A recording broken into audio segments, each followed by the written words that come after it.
I wish good things to you who's watching this. I am Alexey, and this is the final week of the Super League of the Ukrainian Carcassonne Online Championship, where today we're going to find out not the winners, but very much the opposite, because today's matches are the relegation round. To understand what's happening today, I want to talk about the format a little bit. So the Ukrainian Online Championship is divided into 4 tiers due to the large number of players and an increasing number of masters. The first tier is the Super League, which we're watching today. Then there's the Major League, the First League, and the Second League. So those of you who are familiar with football, with national football championships, with the English Premier League in particular, this is sort of a similar format. And each season, the best players get awarded, and the players who score the least get relegated to the bottom league, or at least one tier lower for the next season. So the fight for today is really avoiding that last place and relegation. I'm going to open the tournament table in just a second so that you can see how dire the situation is. Actually, let's see. It's somewhere here. Yeah, UCOC. Superliga. So, Basiluk and Pavel Brin are at the top. They both have 8 points in 10 games, so really stunning performance. But it's not about them today. They're playing tomorrow, and we're also streaming that, by the way. But there are 4 players with 3 wins in 10 matches, and they will be desperately trying to avoid relegation. In 4 minutes, Nazario 7-7, one of the players with 3 wins, is going to be playing against Zaharik, who is in the middle of the pack with 5 wins in 10 matches, so they're not going to be competing for the top 3 spots, probably.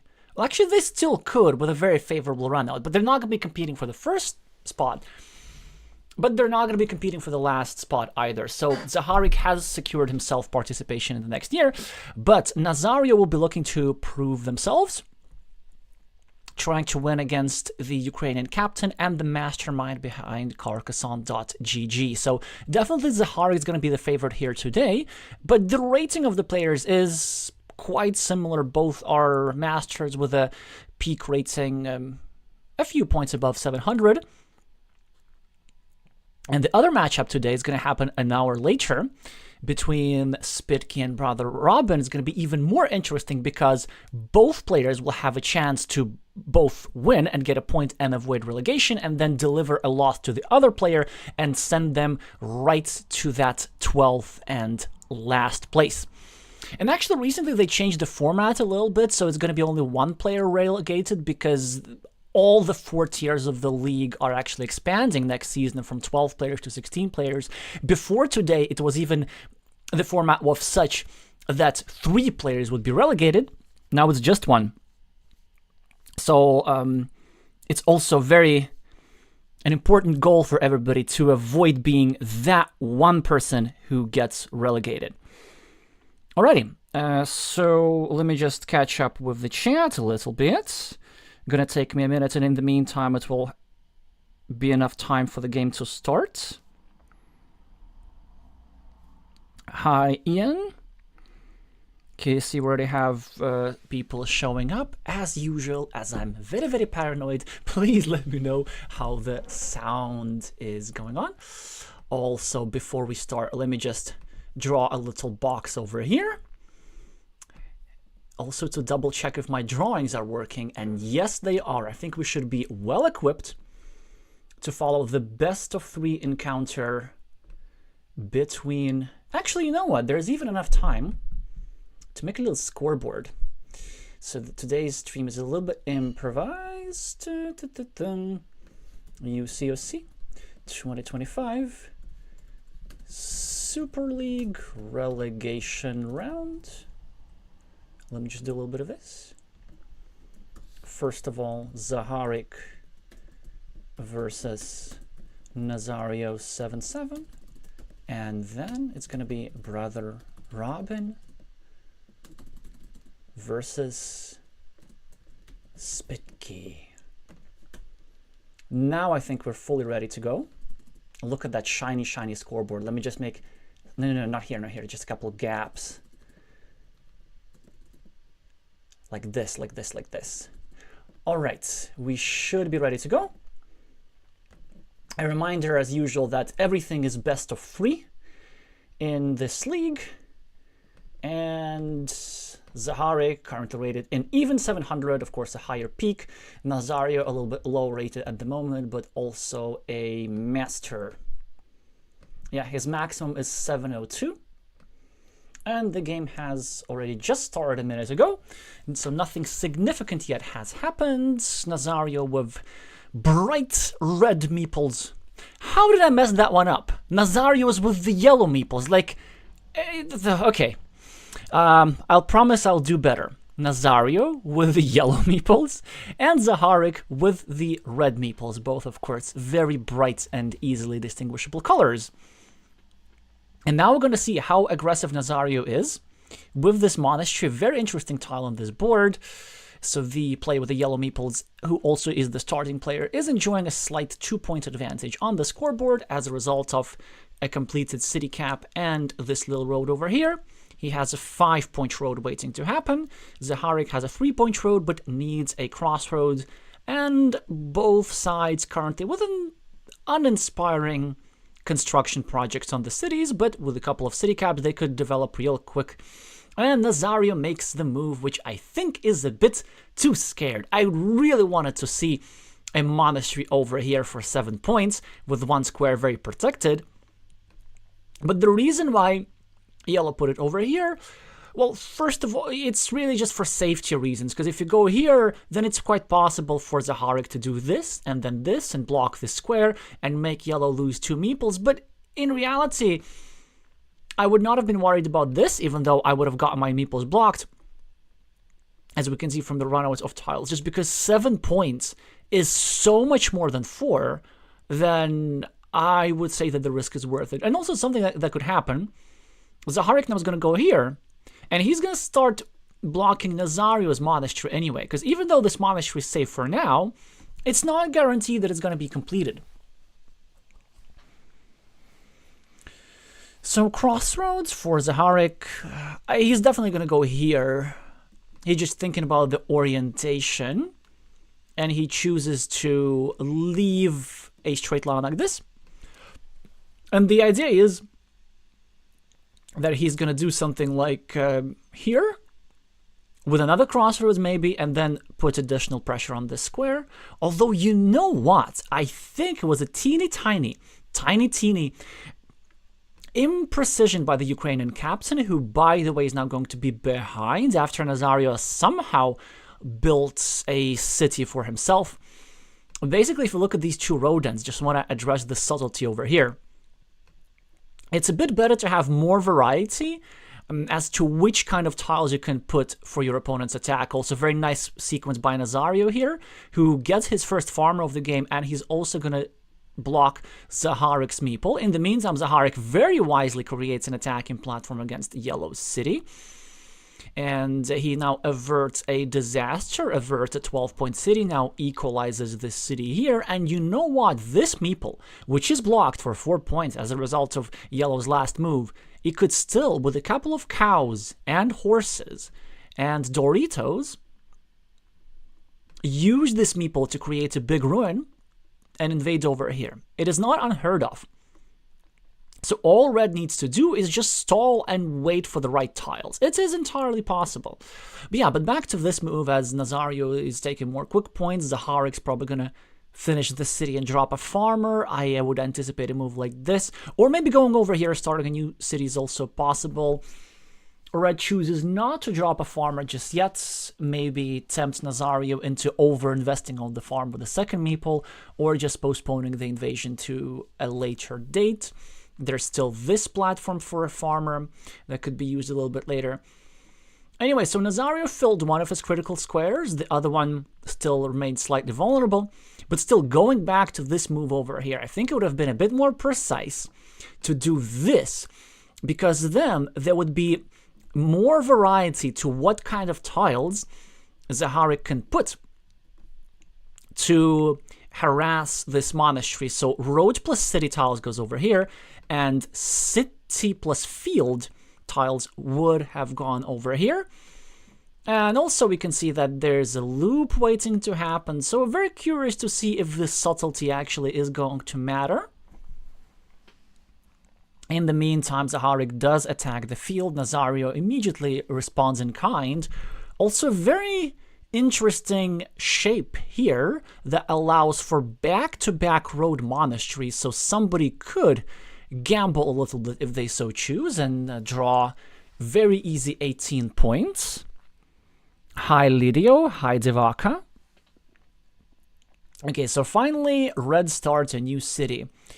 And Nazario really does not want to get blocked, which is understandable. Also, it is correct. He's now trying to indirectly protect his monastery, and then he's looking for either 2 straight lines or a combo of straight line plus road monastery, or even better, road monastery plus field monastery if we're going to do some wishful thinking for the newer master here. So, Sergey with a curve. I see a couple of strong moves here, but it's quite difficult to choose. So option 1, if we're going the obstruction route, this is actually to go over here, disrupt the loop, make one more sensitive square next to your opponent, curtail the size of your opponent's field a little bit, and this is exactly what he does. So very nice find from Zaharik. And this square is really sensitive because there are some scenarios how red can go here and block 2 meeples of yellow, this monastery plus this city included. It's not that likely given that a few of the big city tiles have already gone out, but it certainly adds a few percentage points to red's overall winning chances. It also makes it so that it's quite difficult for Nazar to finish his city without yielding a blocking platform. But this move actually by red I don't really like, because it allows yellow to get a city cap and free up this meeple and also indirectly protect this square. What I think was stronger from red's perspective with this straight line was simply scoring. There's a lovely 5-point road up for grabs, and just 5 points is a lot to pass up. It also would have increased the safety of this city a little bit, because now there are all kinds of blocking sequences like this and like this available. Not really ideal for the play with the red meeples, but very interesting move here from Nazar. Not sure how much I like it. It's a very double-edged move. So either Nazar is saving both of his meeples if he draws something like what Zaharik now has in hand on his next move. Now goes here, takes 6 points, leaves a pretty easily fillable monastery hole, or he can lose both meeples if Zaharik gets a Dorito with the roads or something like this, and then blocks this square with 2 meeples tied to it. Okay, so interesting move here. Zaharik is actually trying to complete this little city at the bottom, or at the very least create the threat thereof, something that is quite easily preventable by Nazar, who probably is going to do something like this, or maybe even like this, but this is a bit iffy because, yeah, he chooses the safer route. Now it is much, much harder for Zaharik to do something about this city, although not impossible. A curve for reds could start a new road, could actually start a new road like this. Yeah, I feel like red should be scoring a little bit more in this position, because yellow is threatening some stuff of his own. And Zaharik finally does go for a road, which I really like. Nazar finally gets himself a road, which he will probably use to save his city and improve the quality of his monastery, although something is to be said for this move that would prolong his monastery whilst also attacking the city, but this is just way, way better. because it eliminates all those blocking possibilities that I was talking about earlier. It's also built a very nice, super long road actually through Yellow City, which only Yellow can benefit from realistically, unless zaharik chooses to go here right now, which I'm not sure I would even do. Probably a scoring move over here is the best approach actually. He might also want to go here. And this is an okay move for sure, but I think it's the second best move. Because I really like going here, because it would, again, like curtail the field. It would also reduce the quality of this road. It would leave a city cap in a position where it's more likely for red to benefit from it. And this road, it's a good road, but I think it was a bit stronger to just wait for a curve plus straight line sequence to get the full potential of the road and to use the road end for something more valuable. Zaharik now starts a new city and tries to put some pressure on Nazar. City Nazar, in the meantime, consolidates with another monastery. It's an excellent position for Yellow. Actually, really difficult position for Red here, just because these monasteries score so much. There's also the threat of somebody drawing a 9-pointer here, and if Nazar does it, it's probably game over right on the spot. Zaharik, though, has more points on the scoreboard, and something is to be said about that. But a clunky tile. The Dorito is not exactly what he's looking forward to right now. I mean, he could do something like this that would be incredibly risky, opening up this reconnection platform, but it's not a crazy move. He could do something like this, I guess. Or maybe he's better off doing something like this, which would all but block the square because it's the last Dorito. In fact, there would be only one tile available there that fits there, the splitter, and then it would kind of expand this ruin. But instead, zaharik goes for the risky approach, for the direct approach, and something is to be said about this, because now if Nazar chooses to attack here, it will be his last meeple, and because there's so few Doritos remaining, in fact there are only 4, in all likelihood, Reds will actually have time to come in over here and equalize that city, during which Nazar could lose value from not being able to use his meeple. And look at this move, what discipline it requires. That's actually a very nice find from Nazar. I think most players, probably myself included, would have gone for the attack anyway, but he saw that there are few Doritos, and he figured out that it is better for him to leave a meeple in hand, and he just simply finished the shared feature and reduced his meeple disadvantage, because he was at a 1 versus 2 meeple disadvantage. Now he is at 2 versus 3 meeple disadvantage, which is nowhere near as bad. Sergey has 11 points extra on the scoreboard, but still Yellow has the 2 monasteries, has the city which is about to finish for 6 points, and the stronghold on the... Oh, it's a 9-point farm. Now, this is actually a miss by me. This city, surprisingly, is not part of the main field because there are barriers around this. Still, I like the position of the player with the yellow meeples. High, small, red van. Zaharik starts a new monastery, and Nazar now has a very strong move available to him. Let's see if he finds it. He does not find it.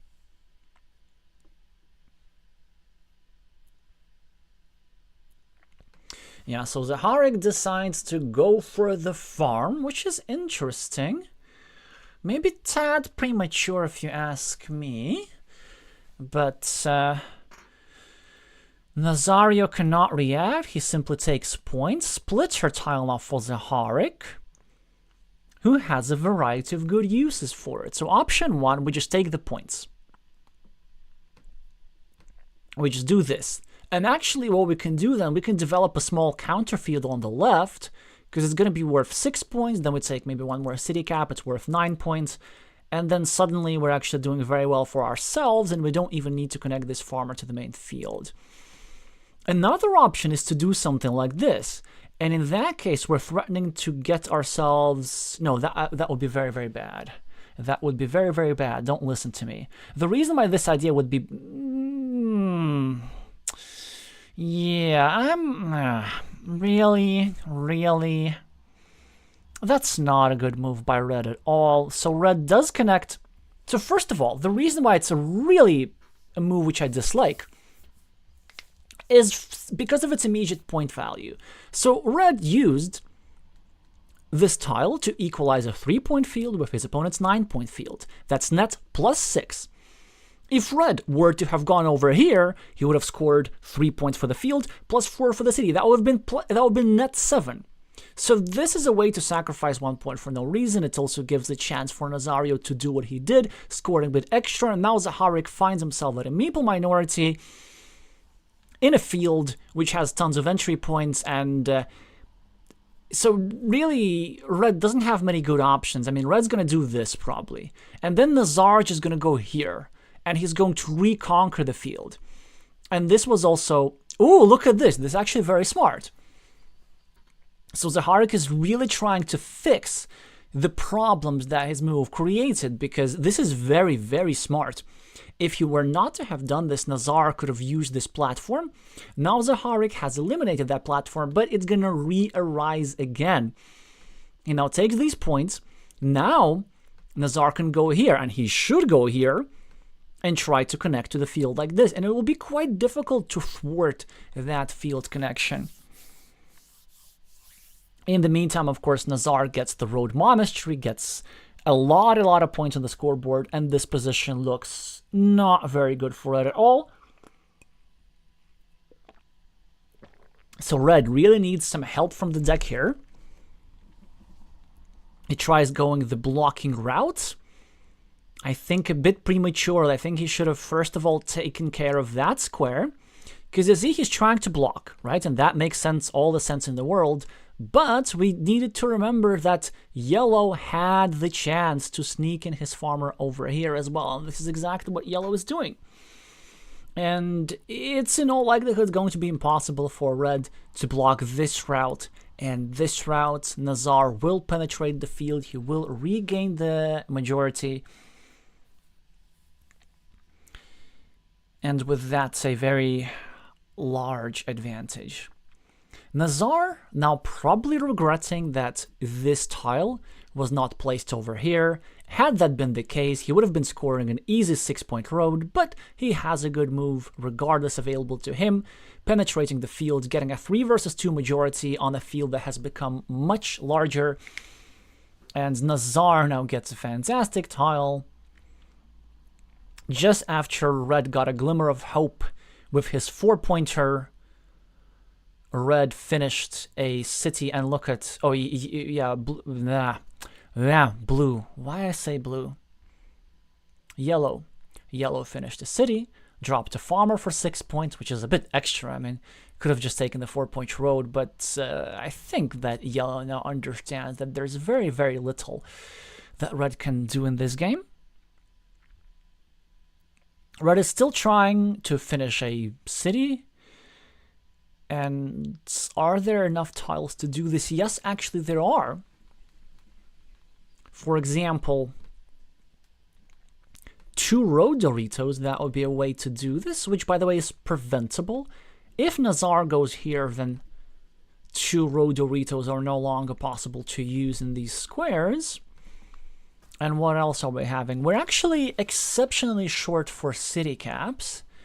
Even by the standards of this late stage of the game, the only city cap that I see available is one of the daggers.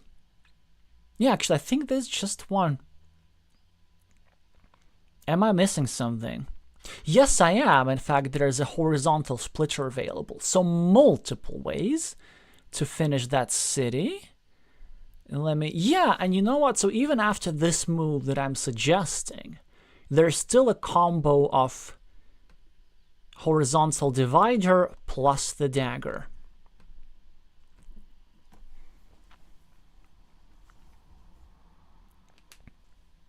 Yeah, so zaharik is going to need to build a city plus to catch up on the scoreboard. I'm not sure if there is time for everything, but there's time for a little bit. So, okay, so the plan is the tiles that we need to draw are all the city tiles.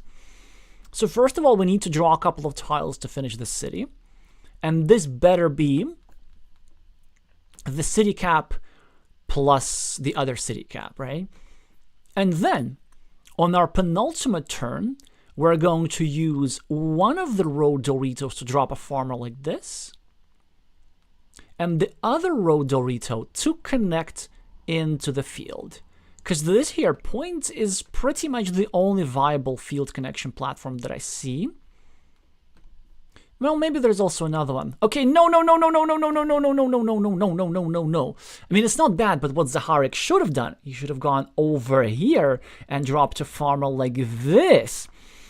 And then hoped for this sort of tile, the divider, so that he equalizes the bottom field as well. And only then should he do the stuff like this. So that was, of course, incredibly wishful thinking, like a 1% chance or something.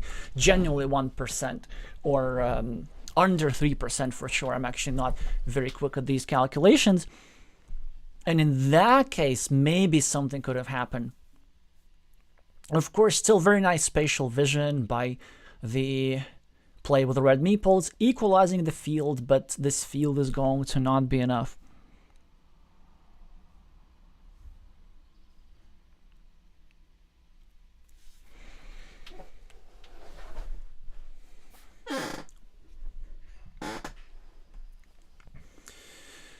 So, yellow just gets himself 6 points.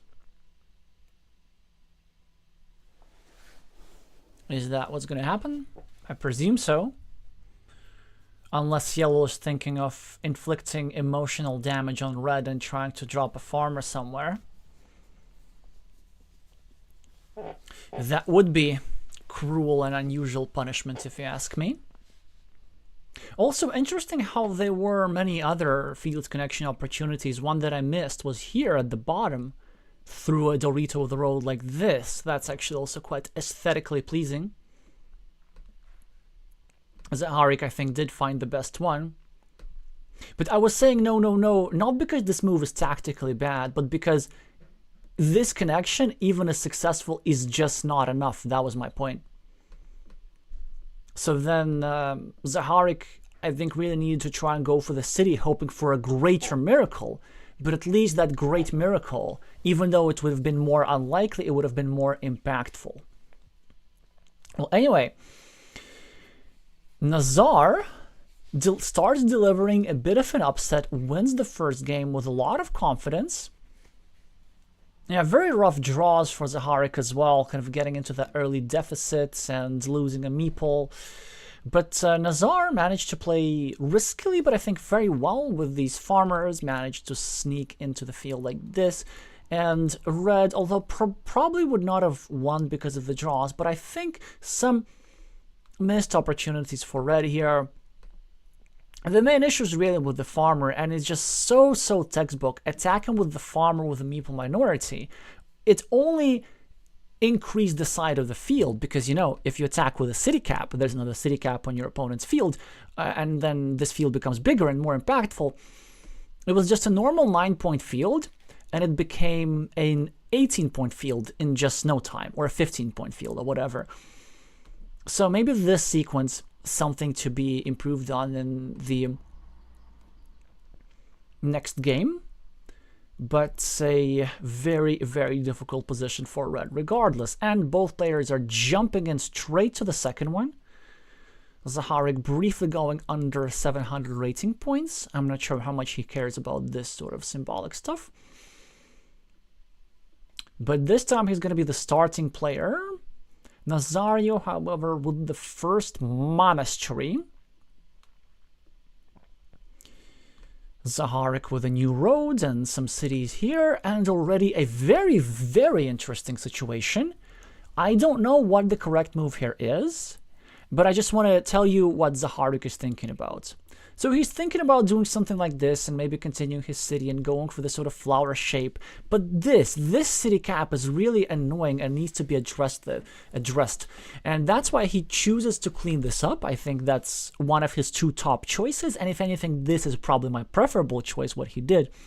But there was another alternative, just turning this cap the other way and trying to clean it up without a meeple investment, simply indirectly meepling it with the other guy. But for a variety of reasons, I think there's a slight preference for what Sergey did, but it's a very not obvious choice.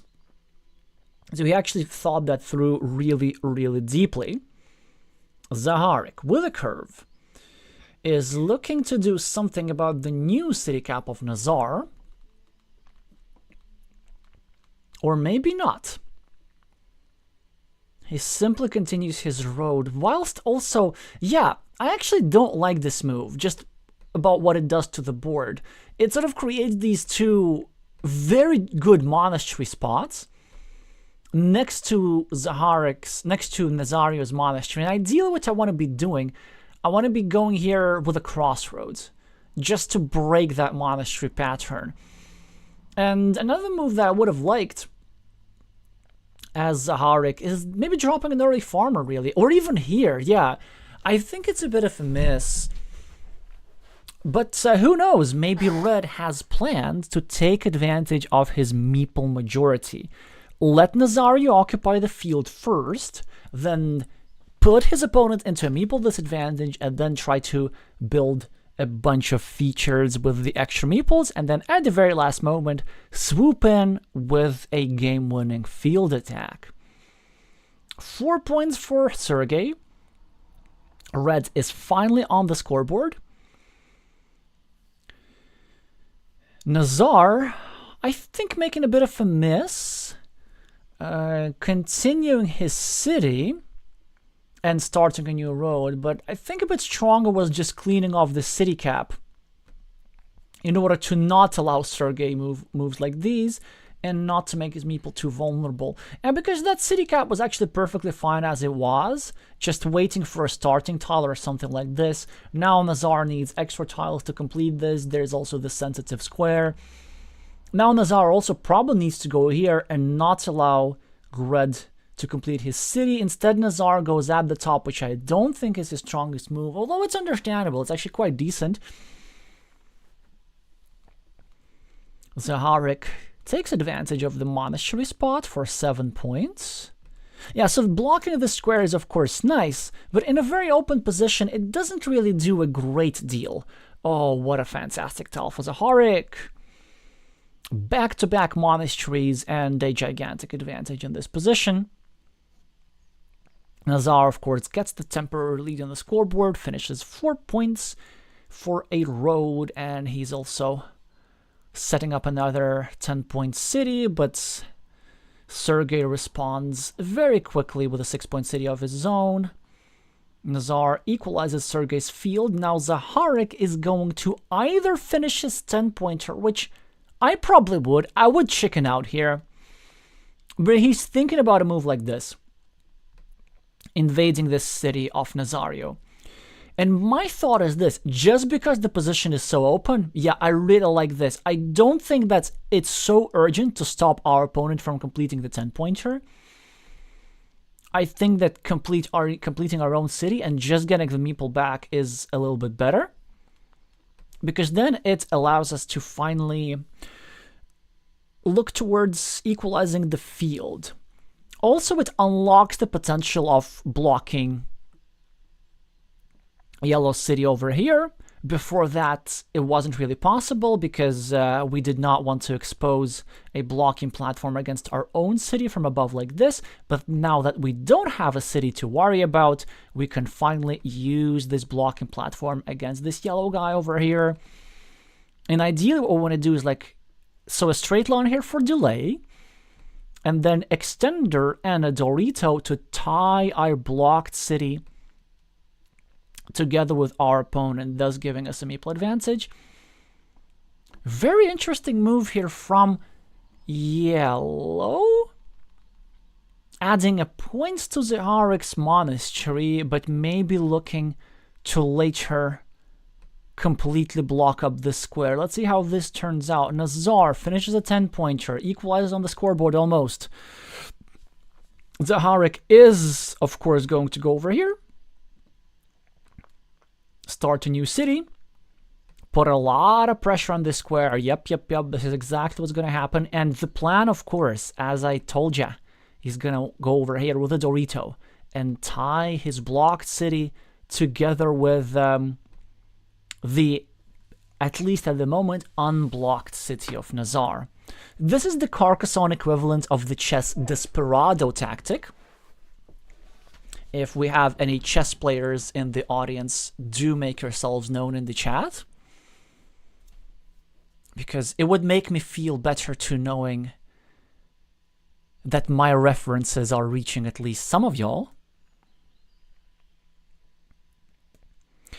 So some quick points by Zaharik. Also, very, very smart way to score quick points. It's not just about the 2 points. It's a lot of subtlety there. That's beautiful. I'm not sure I'm gonna have enough time to explain. But basically, the idea is he's violating a principle in Carcassonne that you do not want to leave features for your opponent to score, but he has a very good reason to do so. You see, he's leaving this 3-point road. And the intent is that if he gets the 3-point road, it's going to give him the platform to block the square, which would separate Nazario's 1-point meeple from the 4-pointer of his own. And if Nazar gets a curve, well, Nazar is probably not going to even go there, because it is in his interest to connect the roads, which would give more time for Zaharik to take advantage of the square. So long story short, Red actually has better chances of taking advantage of these 3 points than Yellow does. And the Ukrainian captain calculated all out, whilst Nazar is trying really hard to block, but he's not going to be successful as Zaharik gets a fantastic tile. He's going to go over here. He's going to defend his monasteries, and he's going to drop a farmer to connect. And also he's going to separate Nazario's 1-pointer from his 4-pointer. A triple purpose move. You can't really think of a tile and a move better than this. And quadruple purpose, actually, he's also harassing this city. That's a very, very nice side effect. Now Nazar needs to make a decision whether he wants to take the 3 points, because obviously there's now no point on saving the square. If anything, it's actually a good idea to block that square, just so that in the unlikely event Zaharik fails to draw all 3 remaining curves to connect through this square, you will not have a backup option through here. Actually, wait, are there 4 curves? Yeah, so that's a bit unlikely. Well, anyway, Nazar chooses to do something crazy, I think. Okay, so the Ukrainian player, wait, they're both Ukrainian, I keep forgetting this, I've commented way too many international matches. The player with the yellow meeples is now making some desperate moves. These are not wrong necessarily, but this is way riskier than what you would expect at this part of the game. He's trying to reinvade the farm like this through the outside of a curve, but it could go south for him in 2 ways. First of all, there's one crossroads for Zaharik to go here and just separate this meeple immediately. Second, there's another option. Zaharik could do something like this, which also, by the way, harasses this here city. And then with another straight line, he can go and block this square like that. But there's also a third option. There's still 2 dagger tiles available like this, which go over here next to the city cap, and that would block this square for Nazario. So there are actually a lot of blocking options. I don't necessarily hate that farmer, but it needs to be acknowledged that, you know, it's not the safest farmer. Yeah, probably, you know what? I think from Yellow's perspective, there just isn't that great of an urgency of attacking. Yeah, although Yellow does find a very nice defense. Now it's a bit harder to block that square, actually, and the only real way of blocking that square, well, would be either drawing the last crossroads, no, that one, but the last city crossroads, or drawing this tile that I told you all about, the dagger tile that would kind of create this sort of hole. Okay, Zaharik finally connects. Actually, you know what? It wasn't crazy for him to meeple this road. Moreover, I think he should have meepled this road. Maybe just a bit of a oversight. Okay, so this farmer has equalized the field. Zaharik now gets the advantage on the scoreboard and on meeples. And the reason why I liked meepling this road is because if Nazar successfully connects, this would prolong our road to 6 points, so it would give a very nice compensation. But I guess Sergey decided that he wants meeples for other reasons. He wants to maybe just reinvade the field with some more farmers. Now a monastery. That's very interesting. Yeah, he goes for 7 points. That's a lovely, lovely move. Looking to maybe get a straight line and then another monastery or something like this. Or maybe some sort of city building combos. Maybe some sort of city building plus field invasion combos. We're going to see definitely very powerful 7 points. Nazar, in the meantime, with a straight line. Really not a lot of options. He's trying to finish a city on the left, which makes a lot of sense. But soon enough, somebody's going to drop a farmer on the right here and try to connect through this square. The problem, though, with that idea, even though there's still plenty of tile for this invasion, there is no way to safely drop a farmer. Because let's say if this guy goes here now, then this would create a blocking platform against that square, and with 4 triple crossroads already gone out, this would be a devastating block. Nazar, now 21 points behind after Sergey finishes yet another 4-pointer, and really not that many options for the play with the yellow meeples. Maybe going here. Going here is strong. It's very strong. That prevents him from being blocked over here. I would like that. Going here is also an option, but that's not as strong, because that would leave only one tile that fits into this square. So Nazar is trying to calculate all that sort of stuff. He's really looking to come back into this game, because this would help him secure his playoffs, not the playoff spot, but the spot in the league for the next year, without having to play a 3rd game.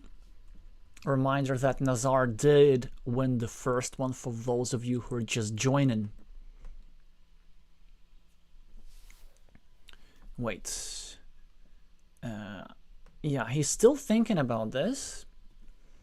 1 minute 20 seconds on Nazar's clock. He simply drops this tile, which it cannot possibly be correct. So there were some other moves available, but making a move that benefits you and eliminates 2 blocking tiles from your opponents, as opposed to making a move which gives you no benefit whatsoever, I can't possibly see how it could be better. I think Nazar simply might have missed this idea. In the meantime, Zaharik is asking Yellow a very direct question, and the question is, what are you going to do about this city? And Nazar's response is going to make Zaharik pretty happy, although we're going to see in a second actually what is Zaharik going to do. So 2 options to wreak havoc.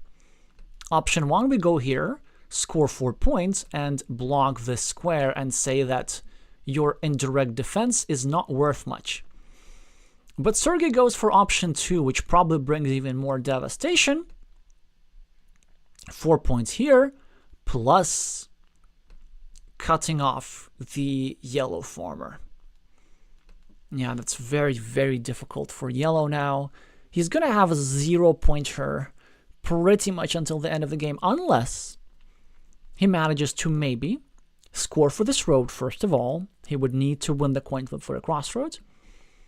Maybe finish the city. And maybe build another 8-point city over here.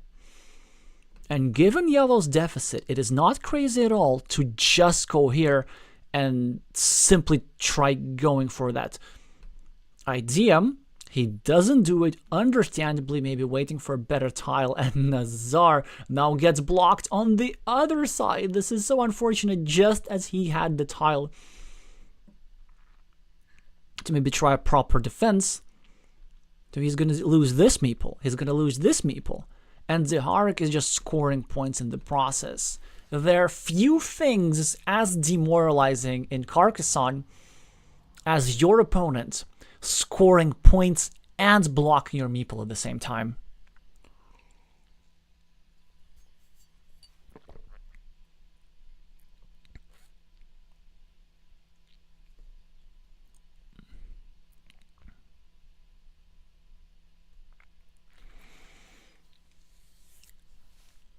Nazar does decide, to drop a farmer like this. Honestly, great move. There is only one tile left for him to connect, but very good move. Like, if you're desperate, what you gonna do? And yes, you are desperate. But Zaharik has a strong counter. So what he needs to realize is that the field is really not that big. And then what he can do, he can just ignore this farmer, go here, exactly. And now the problem for yellow is that he needs the same tile in two places. He needs the last remaining dagger to connect to the field, of course. But he also needs the dagger here to score 8 points for the city. And probably if he does get it, he's going to go for the farmer, so he's not going to get the points for the city. But if Zaharik gets the dagger, then he actually gets the 8 points for the city. So that was a very smart move by Red, making sure that Red has a good use for the dagger. And yellow needs the dagger in too many places. Yeah, Nazar is trying. You definitely gotta respect this. And this is also the main difference between experts and masters. Like the way players approach losing positions. So many experts just play for points and sort of roll over and lose by 5 points or by 10. Nazar is trying to go for low prob option that at the very least gives him some chance. Although it doesn't help that he's not getting many city caps, really. Because now Zaharik managed to clean off a city cap, but there's still a starting tile available. Zaharik is scoring quick points, and if Nazar gets a starting tile over here, then he can also score points for this here city, but no, he can't because Zaharik gets himself the last dagger. This farmer will in all likelihood not connect to the field, at least it will not be connecting to the field from here, and just to rub it in, 8 extra points to Zaharik's scoreboard. So we're going to be starting off the evening by 2 very one-sided games. First of all, massive win for Nazario. Second, a massive win for Zaharik. And Nazario's fate in the tournament is going to come down to the last game, which is going to see in a couple of minutes. In the meantime, let's just share the dopamine hits that Zaharik is getting from these extra points. The 5-pointer.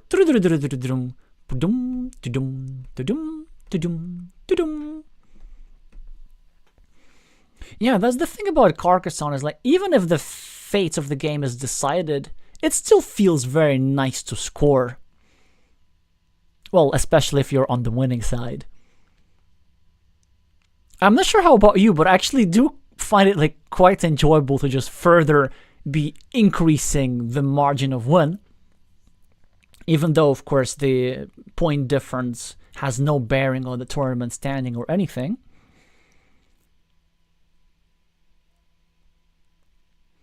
Nalaheim is saying almost a 30-point deficit with your meeples getting blocked left and right is not the best feeling in the world. Well, yeah, I have to agree here. Although, you know what, sometimes I feel like losing a game minus 50 does not feel as bad as losing a game like minus 20 or something. Because if you lose a game minus 50, it probably was unwinnable, and it's almost like funny. It looks ridiculous. Oh yeah, it's like one of those winning runouts. If you lose minus 20, then very often you're like not sure. Okay, is it luck or did I mess up? Like, it's still possible that I could have won this game with different moves. When it's minus 50, it's typically out of the question, and so.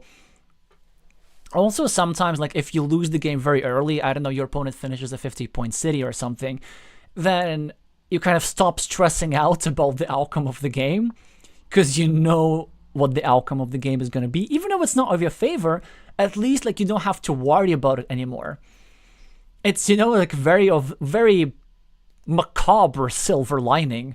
Like, if a bad thing happens, well, I guess you don't have to worry about that bad thing happening anymore.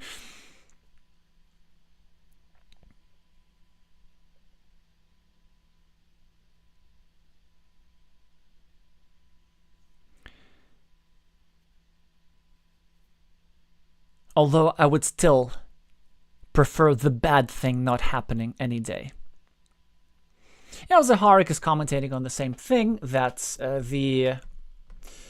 think, swings of luckiness have turned in comparison to the previous game. Yeah, that's, I think, an accurate comment. And I think the main thing that turned this game wasn't the endgame sequences, which were just obscene with all the meeples getting blocked, but it was really the two early monasteries. Nazar got early monasteries or mid-game monasteries in the last game, and zaharik got away with these two bad boys, and this was really the game-decisive feature.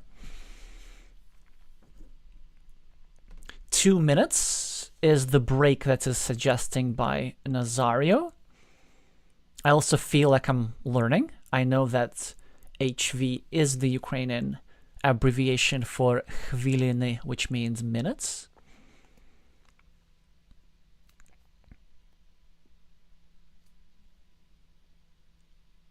And Nazario is saying that he will be terrified reviewing this game. And zaharik is answering same as he will be reviewing the previous one. 55 points is the difference. Ouchie, youchie. Let's reflect that on the scoreboard. Oh, by the way, there's also like one other match happening at the moment. Was that between Tanya and somebody? Machi. And let's actually do this. Oh yeah, so it is between Max DK9 and TanyaU. And Tanya is actually in contention for first place, sort of, kind of, although she would need to win and then hope for a favorable result in Basiluk and Pavel Breen's duels.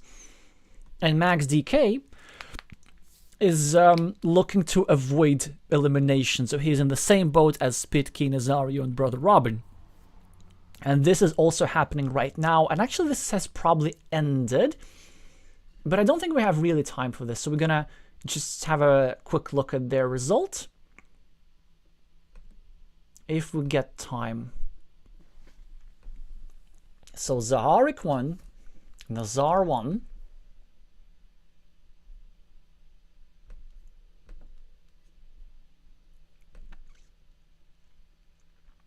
And the decider has started.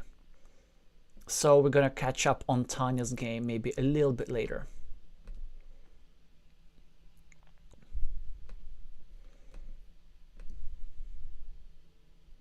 Oh no, it actually hasn't started. You know what? Let's just try this. Tanya. Ooh, and look at this. So Tanya actually lost against MacDK 2 versus 1. She won the first one, but Max was so desperate to cling on to his spot in the Super League for the next season that he managed to deliver a comeback and win against the higher-rated Ukrainian master 2 versus 1.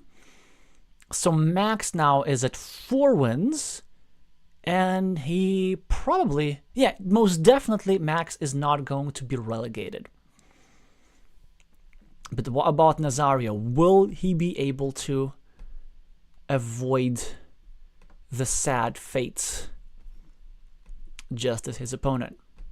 Not his opponent, just as Max.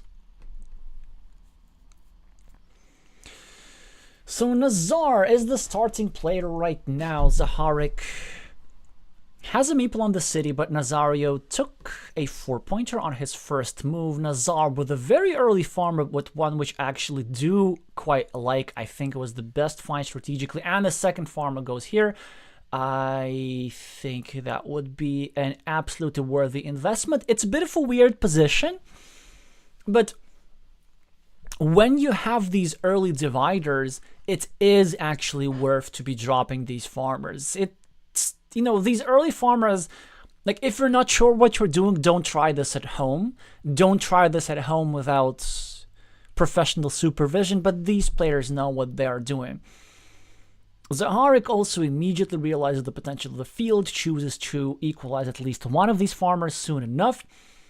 Nazario cleans off a city cap. Zaharik now with an interesting choice. Does he finish his top city, getting a meeple back, or does he clean up the city cap at the bottom, also exhibiting additional pressure on this square? He goes for the bottom. I actually really like it. It's a close decision because this meeple is kind of vulnerable, but I really like this idea. One of the reasons is sometimes, from Red's perspective, you can actually benefit from the square being blocked,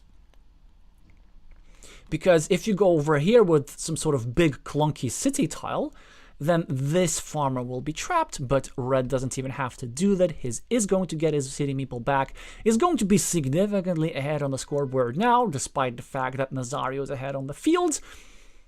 It will be an uphill battle for the player with the yellow meeples here. So he's starting by consolidating his city, maybe looking forward to getting some big tiles and perhaps even completing it. Zaharik is now trying to invade over here. Nazar, with not the easiest tile to play, I guess he could go here and try to shield his city from invasion, but the downside is that the shape of the city is now so much harder to build.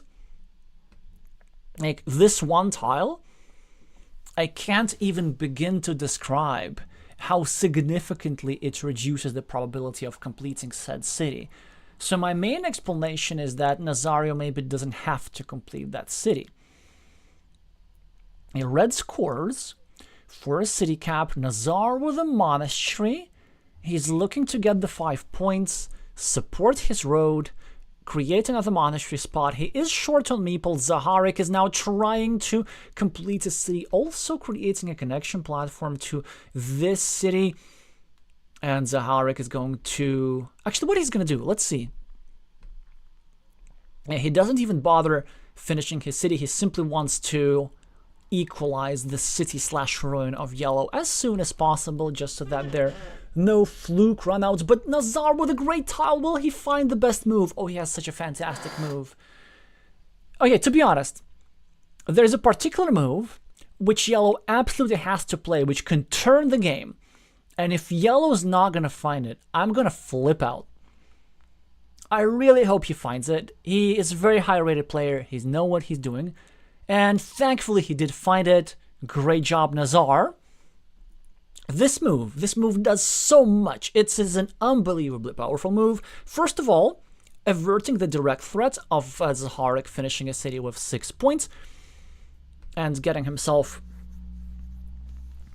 more stuff on the scoreboard plus an even better farmer. But the most important thing, which by the way, that it's also like making its city harder to complete in the long term as well. But the most important thing, it makes the field, the shape of the field, absolutely perfect for the player. With the yellow meeples, the field is so closed, so closed. You could just go here, here, here, here, like this. Maybe even build a big road. And then he's gonna have a super efficient field with 5 cities. So for 15 points, with 2 versus 1 meeple majority, so with the minimum possible advantage, with the minimum necessary advantage. And that actually could give him some real chances in this game.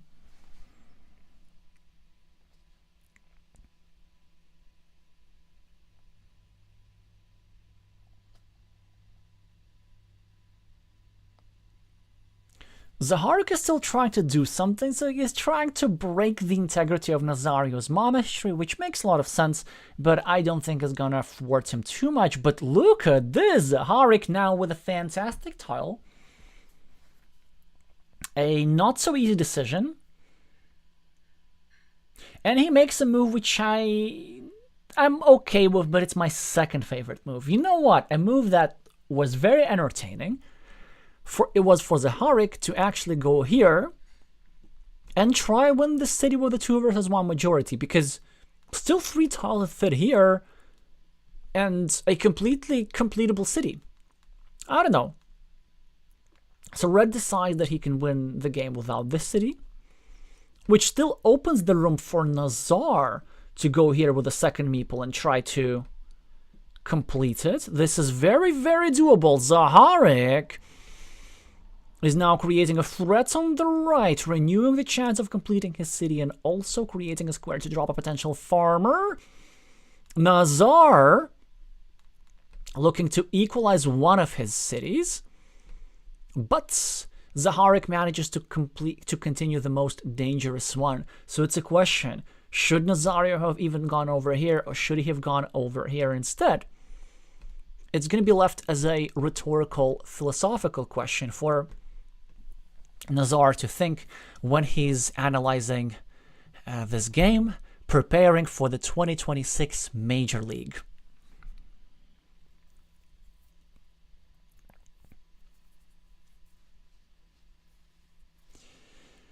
So, great tile for yellow. Several good options here. Yeah, many good options. So the most obvious one is doing something like this. You know, you continue a monastery, you can't really meeple it, but you can get the 2 points and you can give yourself another spot. You can also take the 3 points, but then it has the demerit of giving a very easy field invasion platform, which we don't want to do. A third option, of course, is ignoring both spots, taking 2 points over here, and trying to block this city connection. Because I was mentioning the idea of one of the players, especially yellow, going here and trying to fight for the big city and completing it. But another way of getting an advantage in this position is just blocking the square, trapping the red guy with 1 point, and enjoying the 11 points on this side for yellow. Probably the natural move is the best move in this position, as is frequently the case. He makes a move which I'm not a fan of. I mean, it's like you have 1 meeple, how are you going to score, man? He tries to block, and it could work, but I feel like you gotta wait for some worse tiles before doing this. And also now the issue is, after Zaharik's move, it's so hard for Nazario to finish the monastery. In fact, it's not really possible to do it safely. We also see that Zaharik now has a super easy defense, so he can pick between fantastic moves. Well, one is just maybe. He'd go for the most natural move. Some quick points have been scored. Zaharik also managed to finish the city at the bottom. He now uses his newly recovered meeples to start a monastery. Yeah, how did Nazario get into so much meeple trouble? Like, I don't feel like Nazario did anything particularly counterproductive with his meeples, really. And yet he has only one. And this could definitely be a problem for him because there's the secondary field for 9 points, which I really want to grab if I'm Nazario. But we can't really do this until we finish our monastery, but it's not going to happen because Zaharik is now going to go over here and block the square and leave this guy without any protection. So a sad, sad day for yellow monks all over the world, all over this Carcassonne map. In addition, this exposes all kinds of threats. For example, this field is now up for grabs, so Zaharik could now go here and attack this field. Honestly, not the worst move. He chooses to do exactly this. Yeah, it's actually quite difficult to prevent that attack as well, so the field was so nicely closed. Not anymore. Zaharik invades, and even if he ends up losing his field, it's still a huge strategic gain for Zaharik because Nazar will be forced to invest one more meeple into this field. He may choose to do so right now, by the way. A good tile for Nazar. It is one of Zaharik's 2 outs for this critical square. Of course, yellow is not going to put it there. Yellow is not going to put it there either, so at least yellow will be enjoying a advantage on one of these cities. He has this guy against this guy, and this big guy against this very small guy. And now red needs the same tile in 2 squares to connect. But of course, according to the Dirichlet principle, he will be able to do so in at most one of these squares. Shout out to all mathematicians who may be watching. As usual, make yourselves known in the chat. And for anybody who didn't get the reference, do look up Dirichle, I think is the name.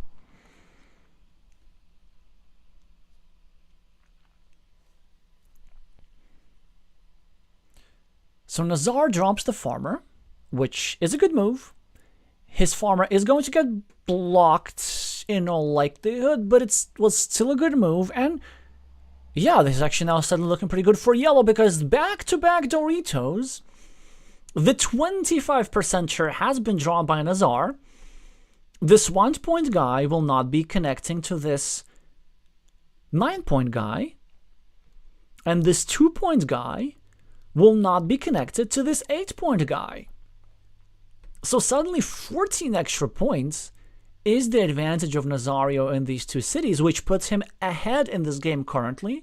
He's also threatening to invade. That is really threatening.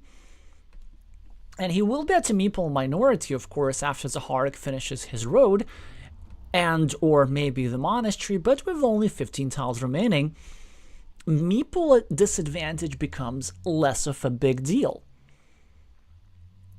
Nazario is now looking to make some sort of defensive move. I'm pretty sure that he's going to do something like this. Yeah, and the purpose of this move is, of course, trying to prevent red from blocking this square, which probably not gonna work, actually.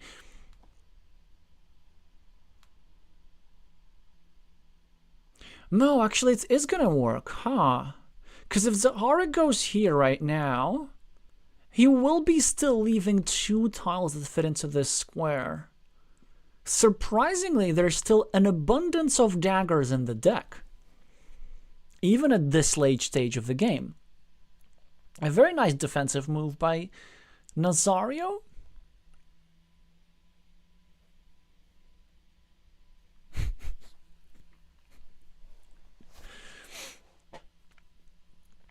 And Zaharik just takes quick points, which also creates a 12-point field. Big question, does Nazario occupy the 12-pointer now? It does not feel like we can afford it, actually. He does go for the 12-pointer, and it makes all the sense in the world, but man, he'll be giving away a lot of points as a result. There's some juicy scoring tiles. For example, there's this cow tile, horse tile rather, to score 3 points here maybe. There's the crossroads to score 4 points here. And actually what zaharik can do, zaharik, 1, 2, 3. He was trying to block, but look at this! Nazario invades the field, but zaharik's gonna get this gigantic road. This was smart. This was all a setup. This was all a ruse. But the question is, Nazario now owns 14 extra points on cities and 12 plus 15, 27 points on field. As wonderful as this road looks, are these points even going to matter? And yes, they are, decides the zaharik, but I think he needs something extra beyond these points. He needs to get a meeple back and attack at least one of the fields. Well, this 12-point field at the bottom is pretty easy to attack. Zaharik has 21 extra on the scoreboard. But Nazario can start putting in some barricades maybe, or maybe just going here. Measly 1-pointer, but that's something.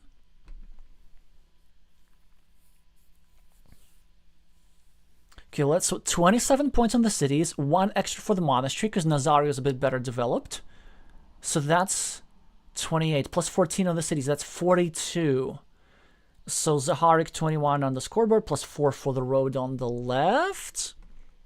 17 points zaharik is behind.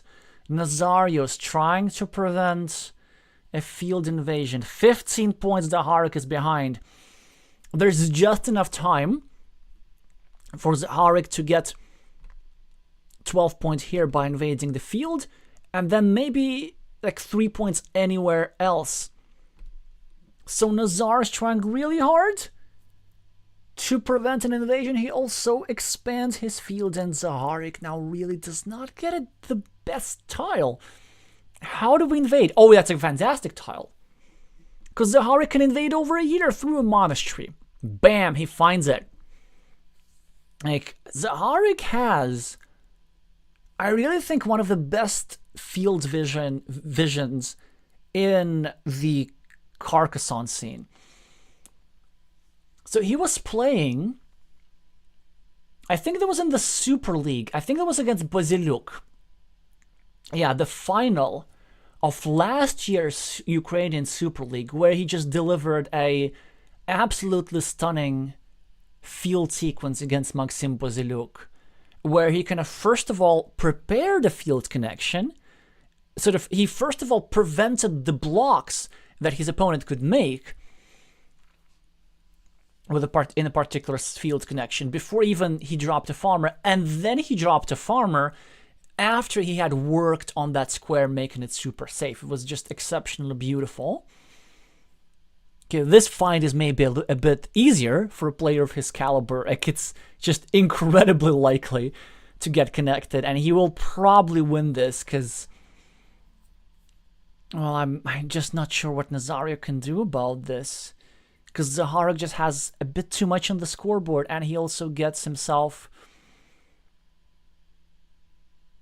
Well, he does not get himself a connection yet. So that sadly makes it a bit interesting. I'm not sure what the last tiles are. It's also pretty important. I know that there's a regular monastery. I know that there's a monastery with a road.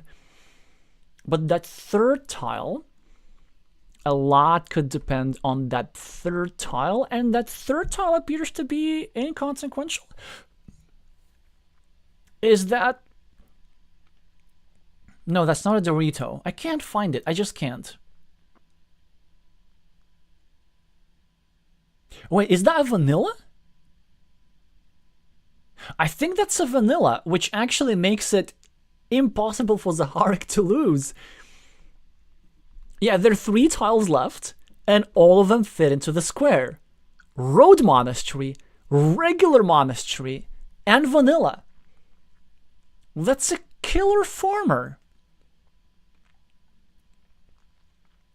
Zaharik gets himself the 6-pointer here, and there's just nothing that Nazario can do but watch. Yeah, so his farmer was very nice for 15 points, and he's going to preserve the lead here, but you see, this field was a bit too big. Too many ways to connect to it, and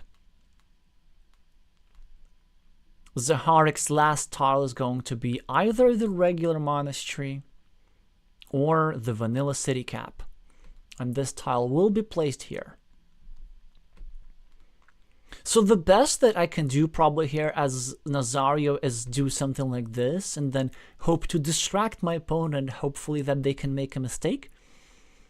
Maybe they're gonna go over here.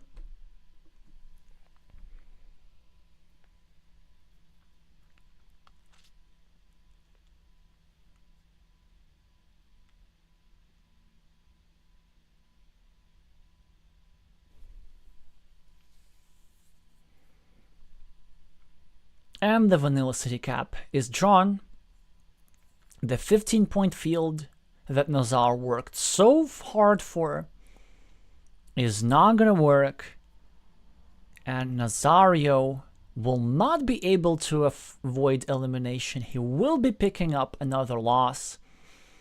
And now his fate for the next year's Major League is going to be solely dependent on the outcome of the match between Brother Robin and Spitki, which we are going to see after a couple of minutes.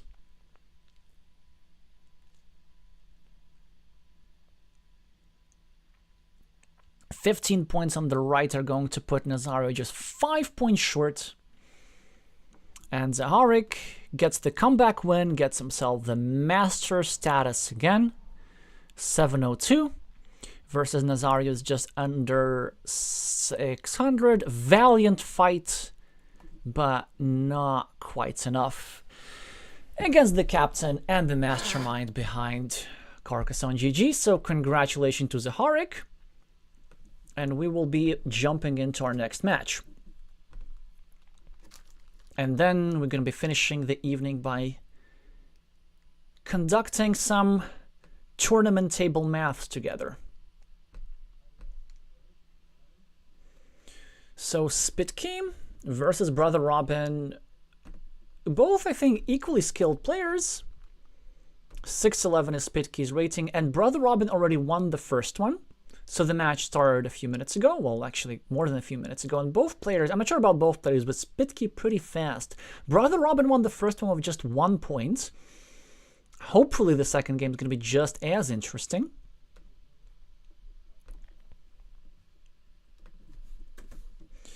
So Spitki fighting for their tournament life.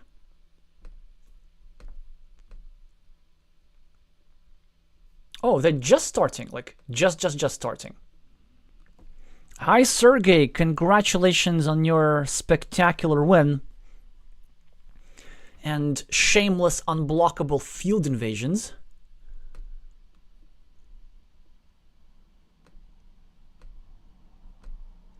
Look at this. Spitki developed a tile counter, actually. Let's have a look at this one. What's the tile counter? Tile tracker.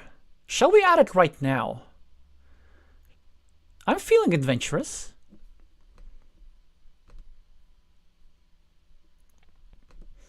Okay, maybe not right now. Although the players are not starting the game. So what if I just do this? Is that... Sure, why not?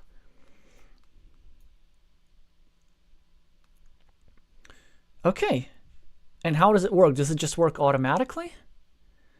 Real-time score updates. Ooh.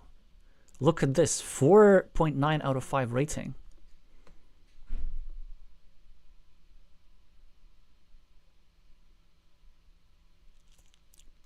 Custom meeple colors. Anyway, that sounds like fun. So are they starting their second game or not? And no, they're not. Presumably going for a couple minutes break. Let's read more about Spitki's extension. That's very interesting. Oh, using the abstract artwork. I'm loving that as well. So wait, so what do we do with this?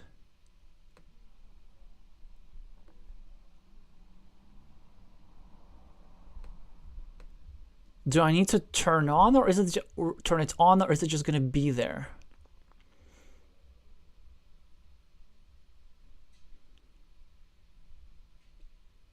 Also, do we have anybody in the chat who already owns this extension? That'll be pretty interesting to hear from y'all. Oh wait, did we miss the start? Yes, of course we did. So, Brother Robin, who is currently lower rated, but yes, okay, it's working. Wait, is it? Okay, so what are we having? Oh, that's so interesting. So, we're having ourselves the total scores, so we won't have to count too much. Then we have ourselves the number of tiles that fit into each square, although it's actually kind of a bit hard to follow, and we have very, very clear boundaries around tiles as to it shows who placed there last. But honestly, it's kind of a bit hard for me to follow, but we're improvising here. So, Brother Robin with 10 extra points on the scoreboard. He has himself now a bit fewer as Spitki completes a 6-point city. Do let me know in the chat if you prefer this better than the usual thing, because I could attempt to turn it off, but it's pretty interesting. So, the first farmer by Brother Robin, who places a yellow meeple right in the middle, it's a very strong move.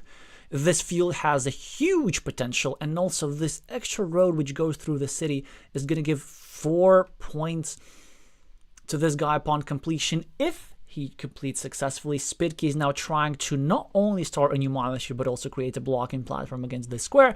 And now, Brother Robin can actually gamble so hard and towards a starting tile. So the 3 tiles that fit into this square.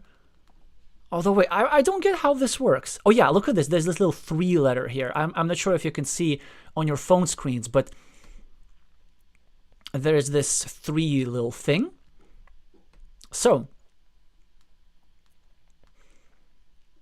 and this 3 is huge because it's going to give Brother Robin like an obscene number of points.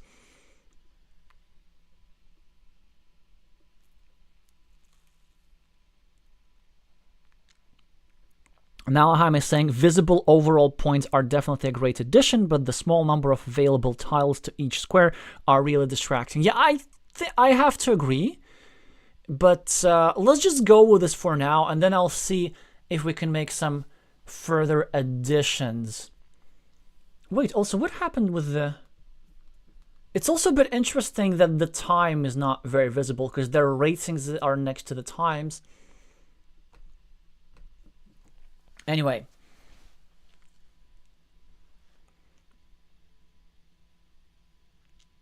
I can also see how... Wait, I don't get this. Why does it show 0 here when there are clearly still 3 tiles that fit there? Think there is still something that I do not understand than I suspected. Prioritizing stealing Brother Robin's city, which is pretty interesting, and it seems that Brother Robin had some decent tiles going for him. Long story short, only 1 tile fits into this square. I can even count this without this number over here.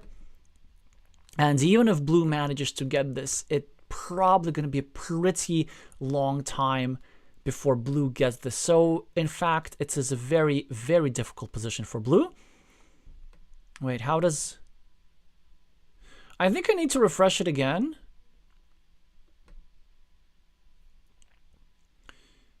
Because one thing... Remember we just here saw points, and now I don't see them again.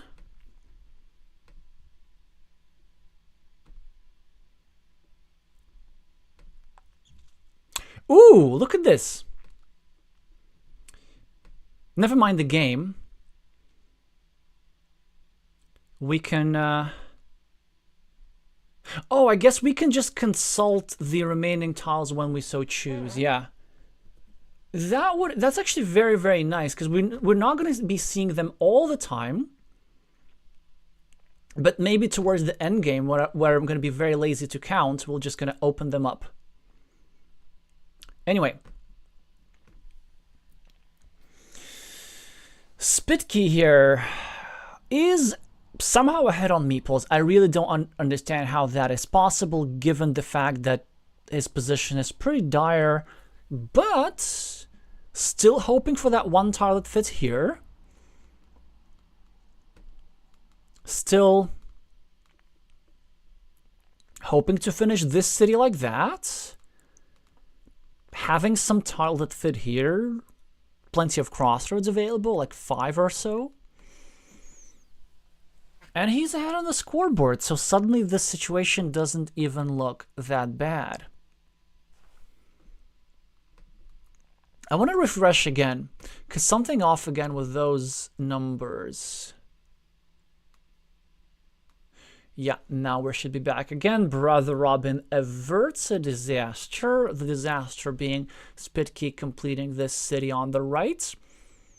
Now Brother Robin manages to equalize, but Spitki gets himself a crossroad tile, which is probably going to be used over here to finish his wrong load. Long road.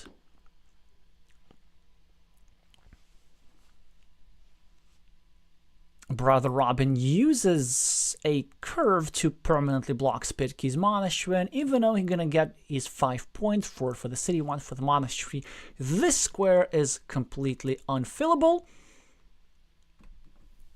Spitki is doing very well on the meeples, but Brother Robin still ahead on the field. And Brother Robin is working towards the completion of his rightmost monastery. Maybe with a curve and a tile over here. Still 3 tiles that fit into this square. Suitable for yellow, but of course without a meeple, yellow is not going to score 4 points with this road. A bunch of tiles that fit here, 4 to be exact. This would of course give a meeple back to both of these opponents. Spitki just leave the tile alone. Brother Robin now trying to pre-finish the other monastery on the side. Spitki gets a fantastic tile. Not only it is one of the 3 outs that fit into this square, reducing Brother Robin's chances of finishing this monastery, he also gets 4 points on the right, also breaking this city a little bit. But Brother Robin immediately with the crossroads, now only 1 tile away from finishing his rightmost monastery. Still 1 tile away from finishing all of these features over here. Yeah, suddenly a position which looked very, very good for yellow seems that yellow's going to have a tougher time coming back from it. Straight line from Spitki. Actually, a pretty straightforward move. We have our meeple majority, why don't we use it to fight for the field? Either at the top, with these 2 options to connect, or, yeah, that's fine, but even better, at the bottom, connecting through this here monastery with the 2 spots. Now, finally, Brother Robin gets himself a starting tile and finishes 2 monasteries and a city, and gets himself a very, very nice position with 1 point extra on the scoreboard and 2 extra meeples to play with. And suddenly it is Spitki who's going to be having a hard time. Spitki now, I think, makes an imprecision. Yes, he connects the field, but I think it's way, way too early. He should have waited for a better tile. He should have simply scored points and also eliminated an easy field connection on the right. Brother Robin has played this game long enough to know that farmers, which have 2 entry routes to the main field, are good farmers. They're close to unblockable. Spitki now could be tempted to start blocking the square, but don't. Just go over here, score points, blow this field wide open, and maybe try to get some meeples back. And on your last move, drop a game-winning farmer. This at least would be my strategy as the play with the blue meeples. And now I see also in the chat suggesting that Spitki should have added the farmer in a different location. I agree, it was a bit more precise. Still, playable position. Spitki again on the scoreboard, although not for long, as Brother Robin gets himself a scoring tile of 4 points at the top. But this is if he so chooses to go there, because there are many other options. There's a quite interesting, aesthetically pleasing move of going over here with a farmer like this. He does it. Yeah, really? No farmer? It's not bad. It's not bad or anything, but I thought that with a farmer would have been a bit more aesthetically pleasing. Because if you're saving the square, you're hoping for something like this, right? But if you're wanting to draw something there, then why not add yourself the extra benefits? Wait, why is the system showing 0? I'm pretty sure it's not correct. 1, 2, 3, 4, 5, 6. Yeah, so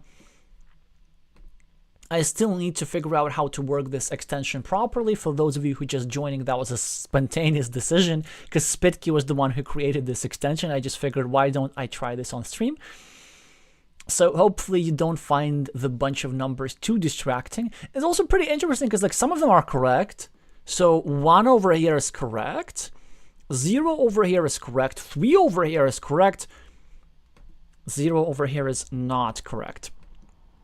Anyway, Spitki is still in a difficult position. Gets himself a starting tile, which is nice in theory, but what are you gonna even do with it when you just have 1 meeple? And he tries to block that square unsuccessfully as Brother Robin gets himself a curve for 4 points on the road, equalization on the scoreboard, and the completion of a field connection. Spitki has a chance to catch up on the scoreboard a little bit. Still 4 points extra, of course, does not help that he's losing the field. So really he's starting to hope for that triple city on the right. In the meantime, Brother Robin creates another threat. He starts a 7-point city on the left, which still has chances to be completed if I'm not mistaken.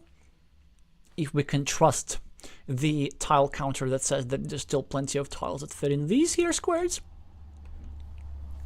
But it certainly seems to be the case with the naked eye. Spitki, with 11 tiles remaining, really needs to catch up on the field. Is it time to drop a farmer now or not? Yeah, not yet, he's thinking. He's simply trying to block up Yellow City a little bit whilst Yellow is catching up on the scoreboard.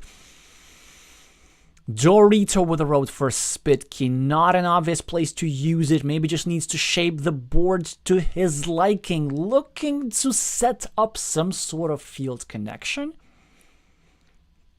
Or maybe, with 9 tiles remaining, just going on the top and just dropping a farmer and praying that it works. You see, the problem with this sort of stuff is that Spitki doesn't even win with a farm equalization. He has an extra monastery for 8 points, but Brother Robin is winning against him on cities, and so that's roughly equal. And then if Spitki uses his last meeple to connect on the farm, Brother Robin is still going to have 1 more meeple to just score 2 or 3 or 4 points somewhere, maybe 4 points for the road at the bottom, to put Yellow just over the edge.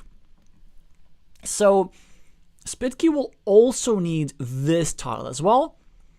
Also, smart move from the Ukrainian, who, by the way, gets himself the triple city tile. Now it's a game ahead on the scoreboard massively. Brother Robin ahead on the field. Brother Robin still ahead overall in this game, but Spitki with a meeple advantage with several chances to drop a farmer. And what is Brother Robin going to be doing about it? Is it time to go here? Threatening another city? Maybe hoping to outrun Spitki's potential farm invasions, or do we just go over here? Do we try blocking the field at all costs? Do we go here, drop another farmer, try to connect with a third farmer to anticipate a second one? before we do any of that, we need to anticipate, we need to evaluate, are we even ahead here? I think we are. So we're down 18 on the scoreboard. The monastery of blue equals the city on the left of yellow. Almost. So we're down 17, but on the field we have 1, 2, 3, 4, 5, 6. Okay, so we have 6 completed cities over here for 18 points. So technically we're 1 point ahead, but that's a problem because our opponent has more meeples. So Spitki does not even have to drop a farmer. Your brother Robin, of course, gets himself the defense. All Spitki has to do, he needs to count points. And he doesn't even have to go here for a 0-point farmer. Especially because there's 0 tiles that fit into the square if we trust the tile counter. And in this particular instance, I think we do, because I just double-checked everything with my naked eye. So maybe just going here for 4 points. That's probably the best move. That's going to put us 3 points ahead. And there isn't an obvious way for Brother Robin to make up those 3 points. And he does indeed recognize it. It's not an obvious thing to recognize. And what does Brother Robin even do? I know. How about we try and go here, build a loop, which would also expand our field, bringing in this extra city, forcing Spitki to try and drop a farmer. And then we hope that the farmer stays at 0 points. We have to try something there. We cannot just make a normal scoring move. We need to perform something special.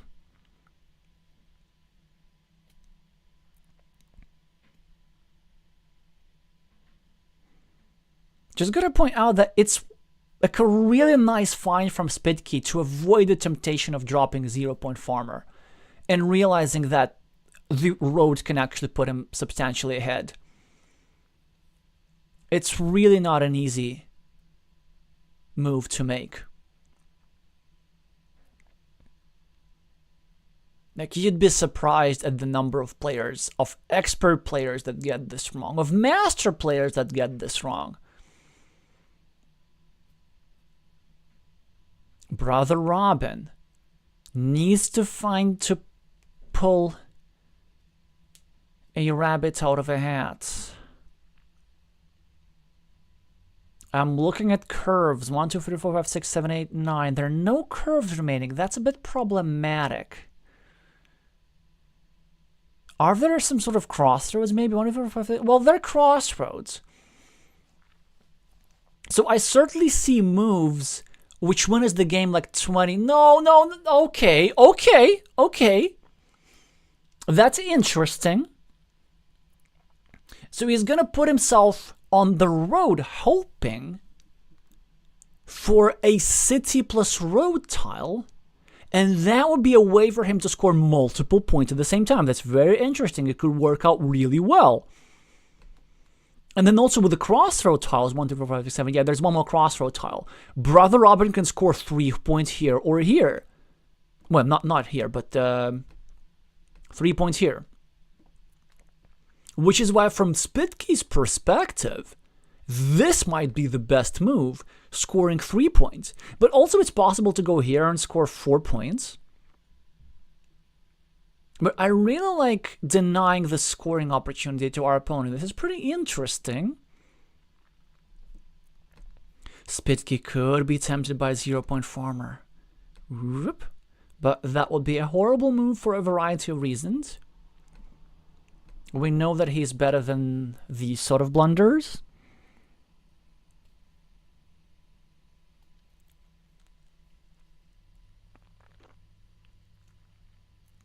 One minute and 30 seconds on Spitki's clock to figure out this endgame.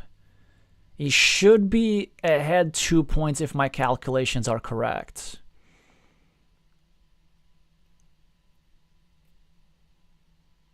Or just 1 point or something. So he goes for the high scoring move.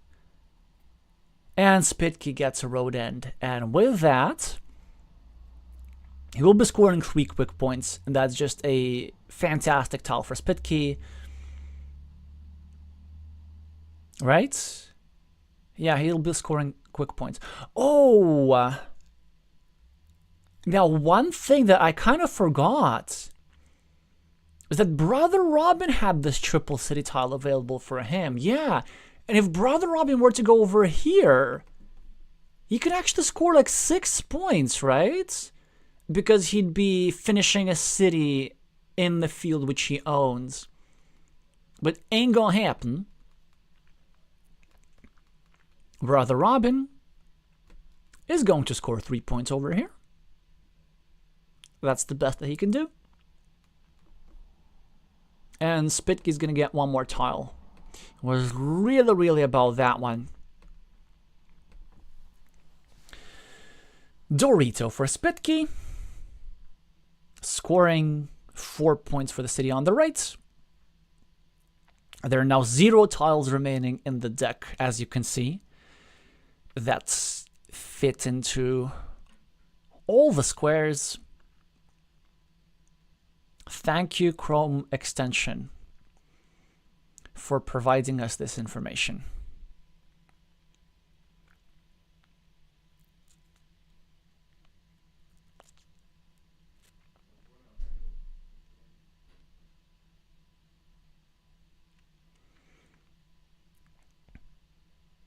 It's going to be pretty close. 18 points is the value of the field. Okay, 7 points is really not that close, but we know that the majority of Spitki's advantage was gained in the last couple of moves or so. So excellent comeback win for Spitki, looked very good for Brother Robin, but this is what temporary meeple disadvantage can do to you. Brother Robin was really caught up a long time waiting for the starting tile, waiting for the tiles to complete his monasteries, and during that time, Spitki managed to come back a little bit by scoring some quick points, and then most importantly, getting himself the coin flip to join the city, concede the field, and then go for a fieldless win with quick point tiles toward the end. So we have ourselves yet another decider.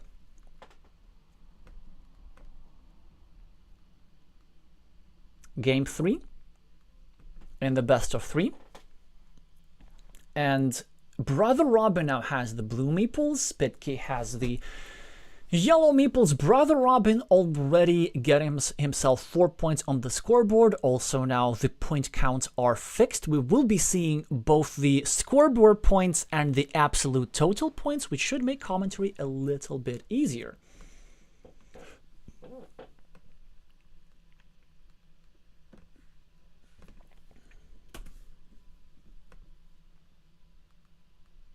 Oh, nobody corrected me. It's not relegation, it's relegation. Also, is it Super League or Super League? I'm gonna just use it as one word. I wish English were a bit more like German. I do like word compounding. And English has that too a little bit, although like very often it is very often the convention is to actually split the words. So, Brother Robin is saying that he doesn't like the extender. What kind of comment is that? This is like one of the best tiles in the deck, if used properly. Although, in his defense, he is using it in the best possible location, starting a city at the top. Because that extender wasn't really the easiest tile to place on that board. So far an equal position. Very interesting early farmer from Brother Robin. It actually makes some sense, because if Spitki does successfully complete the city, then there will be some chances for this farmer to develop. But on the other hand, if this here gets blocked, it's not necessarily bad for Spitki, because I can see like a Dorito going here, this farmer getting stuck at 3 points, and then a monastery going here, and then a farm developing on a different side of the board.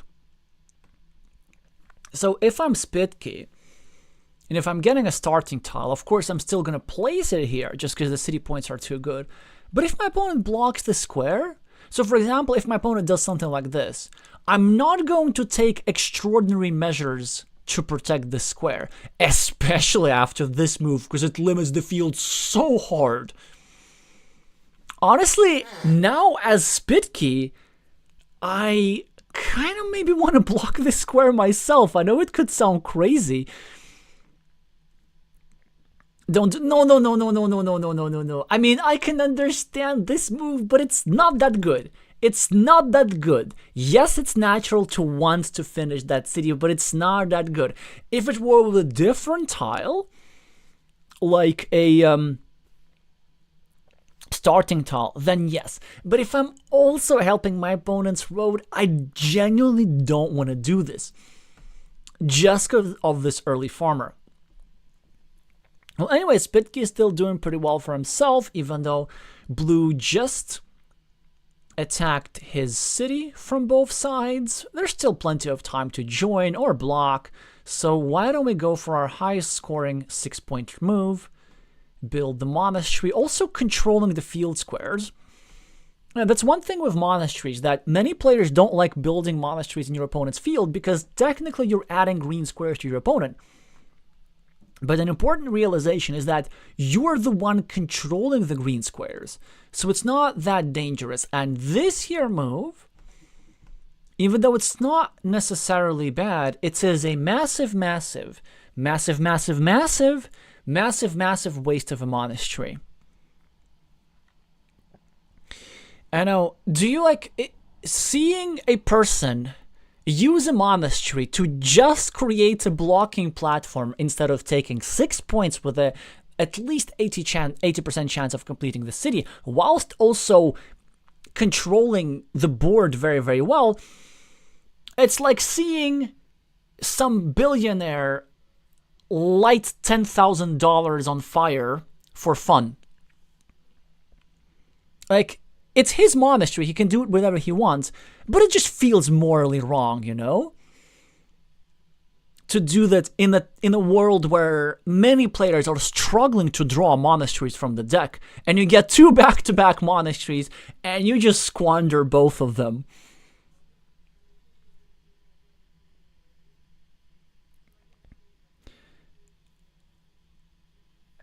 And also interesting, in this position, there is a bit of a marginal value from this, actually, but man, it's so many points, it's really, really not worth it. And at first, I thought that Spitki was kind of debating between going here and going here, which would have been a decent monastery spot, but look at this. Like, the one thing that I don't like about this sequence that is probably gonna work, because Spitki is actually super close to going here and blocking this guy. But by the way, I'm still going to argue that even if Brother Robin loses his meeple here, the fact that his opponent discarded 2 monasteries to make that happen, that's probably still a slight strategic gain for blue. Yellow starting a new city on the left, and blue deservedly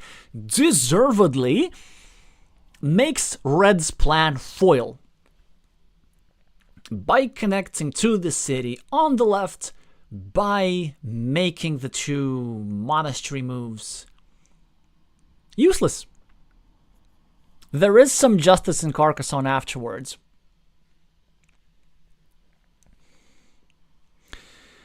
So, Spitki does get to connect to the ruin, and he does have the meeple advantage as a result of Brother Robin's early farmer, who's now scoring some quick points, maybe misidentifying the threats a little bit. I certainly would have preferred quick points over here, putting additional pressure on this square. Not that it would have mattered, because Spitki gets to immediately complete an 8-point city, get ahead on the scoreboard, but still, blue with a decent position. This farmer can actually grow, because this monastery, generously placed here by yellow, actually adds a couple more squares into the field. And it could be rectified at the moment, so if Spitki goes here, suddenly the field start looking a little bit worse. But Spitki might just go wanna go here for 3 points. Here 4-2 is also an option, although not really. I think it's just really between getting a meeple back or taking out a scoring opportunity on the left. Yeah, he goes for the more greedy move, which makes sense, putting him further on the scoreboard. Brother Robin finishing a road, starting a new city.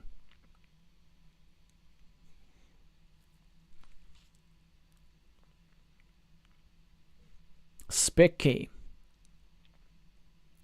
starting a new city on the left. We can see that despite the scoreboard lead, Brother Robin is 7 points ahead on the overall, and this is due to the monastery. Also, very nice find for a 5-point road on the left. Very difficult to block, although this square is slightly vulnerable. Okay. I feel that Spitki is not going to meeple even this monastery. And at least here it would be somewhat justified because there is no fantastic spot. There's a decent spot, but there's no fantastic spot to do this. So the move that we're actually going to see is a monastery here with a farmer. I'm shocked. So he actually does meeple the monastery, which is decent for sure. Although he does so in a pretty dangerous spot, because this could get blocked. But look at this, he's now trying to finish a city. Brother Robin is now going to try and block it. Spitki's 2 points behind overall. Now not so much after finishing his city. There are still 2 tiles that fit over here. The tile counter is lying, because this tile has gone out. And now Brother Robin needs to make a strategic decision. Do we just keep developing our field, maybe dropping a divider, or do we go for decisive action? Or do we remember that we are getting streamed and the viewers are hungry for high variance moves? So why don't we go over here and try to invade the big city? Come on. It's not a bad move. It's actually a pretty good move. But still, this was so much more fun. I'm not sure if it was better. It probably wasn't actually, but it would have been so much more fun to just try and win a big city. And you know what? Actually, this is really not the worst move, because even though it's only a 75% chance to connect with 2 tiles remaining into that square, the shape of the board is such that this invasion would be a bit clunky to block. Although this move is good, but one issue with that move is now Brother Robin has invested himself on 2 disconnected fields. And this is a bit tricky to maintain. But he is going to get a meeple back from the monastery. Still a decent chance for him to get a meeple back from this road with 3 crossroads available in the deck. So still, I probably prefer blue's position. Spitki with a city tile, excellent chance to go here, get a monastery point, and not allow Brother Robin easy scoring opportunities with the city cap in his field. An alternative is going here, putting pressure against this monastery, trying to preserve the meeple advantage, but it also slightly inconveniences yellow's own road.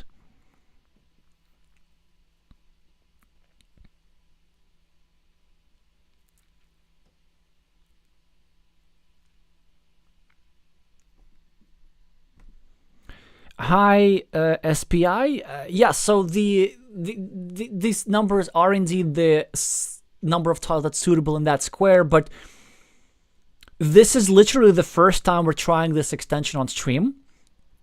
And the only reason we're trying this is Spitki's the one player who coded it, and he's playing right now. And that was a rather spontaneous decision just to check out what that extension is like. So it's still a bit of a work in progress, and I haven't looked into how to turn it on properly. So whatever the default settings are, we're having ourselves the default settings. Also, it's kind of a bit funny to watch how some of the numbers keep increasing. For example, it told you before that there are 3 tiles that fit into the square. Now it says 6, and now it says 3 again, and 3 is accurate. Anyway, just don't look at the numbers. The numbers are secondary. The most important part is this, because we get the overall points in addition to the scoreboard points, and this is just so much easier to follow, if you ask me. Also, if you don't look at the numbers, they look like poppy seeds on a bun. On a type of pastry which is quite popular in Eastern Europe, in several countries, Ukraine included. Maybe Eastern European viewers will understand which pastry I'm talking about. In the meantime, Spitki is getting a lovely dagger for 10 points and a meeple back, and a very good chance to win this game, actually. But Robin still ahead after scoring some for his field. Spitki now manages to drop an excellent farmer, but Brother Robin gets a crossroad, gets 5 points on the scoreboard and a meeple back. He will be looking to reinvade the field. We're now entering a Brazilian field fight on the left. Spitki with a scoring tile needs to make a difficult decision. So do we just take 4 points on the left, but we obstruct our monastery a little bit, leaving only 1 tile in the square, the 1-road monastery that fits there? Or do we do something like this? Yeah. Still trying to build up the city at the bottom, slightly obstructing this square, and still leaving 3 tiles that fit here. Brother Robin, although it has a fantastic tile and several options to use it. He could just go here. That would give him 7 more points. 4 for the city, 3 for the field, bringing this point tally from the rightmost farmer up to 12, a more than respectable score. He could also go here with a farmer, perhaps, actually, equalizing or even retaking ownership of the field, whilst also restricting this square, leaving only 1 tile there. He just goes for pure points. Can't blame the man for that. Spitki with a curve. 1, 2, 3, 4, 5, 6, 7, 8. Only 1 curve remaining, so there is some merit in going here. But of course, he needs to connect to the field first. Brother Robin scoring for the city or dropping a farmer. Yes, that's way better. That's way better. Spitki trying to finish the city. Brother Robin connecting to the field and also scoring 9 points in the process, liberating Spitki's meeple, but it is totally worth it. Brother Robin with an ownership of 2 fields. Spitki with a couple of extra meeples. He needs to do something about it. How about we invade the field on the right at the very least, trying to do something like this through a straight line. Then we maybe hope for a Dorito tile and dropping a farmer here. Yes, Spitki does invade on the right. Very wise choice. Brother Robin with a divider. He could go here and drop a farmer, but he's not Dr. Taihan. He instead finishes the monastery, starts a new city, probably okay, he doesn't start a new city, that makes sense, wants to keep the meeple, but this does open a invasion platform for either a player. But Spitki finishes a huge city on the left, or at least huge by the standards of this game, and drops a farmer to equalize the field on the right. There's still... Are there tiles to fit there? I think there are. Maybe. Yes, there are. 15 points is the lead of Brother Robin, but it will evaporate once the yellow guy connects over here. But Brother Robin still has a meeple extra. So do we just go over here to try and finish a city? Or do we actually drop a farmer? That's not crazy. To try and reconquer this field. But we do need to use our remaining meeple somewhat productively.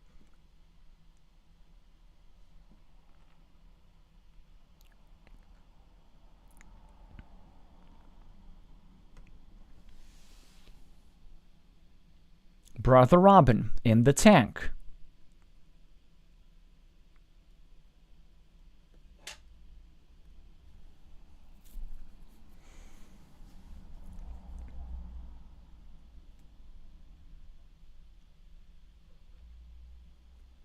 Still 1 minute and 40 seconds remaining to make a decision.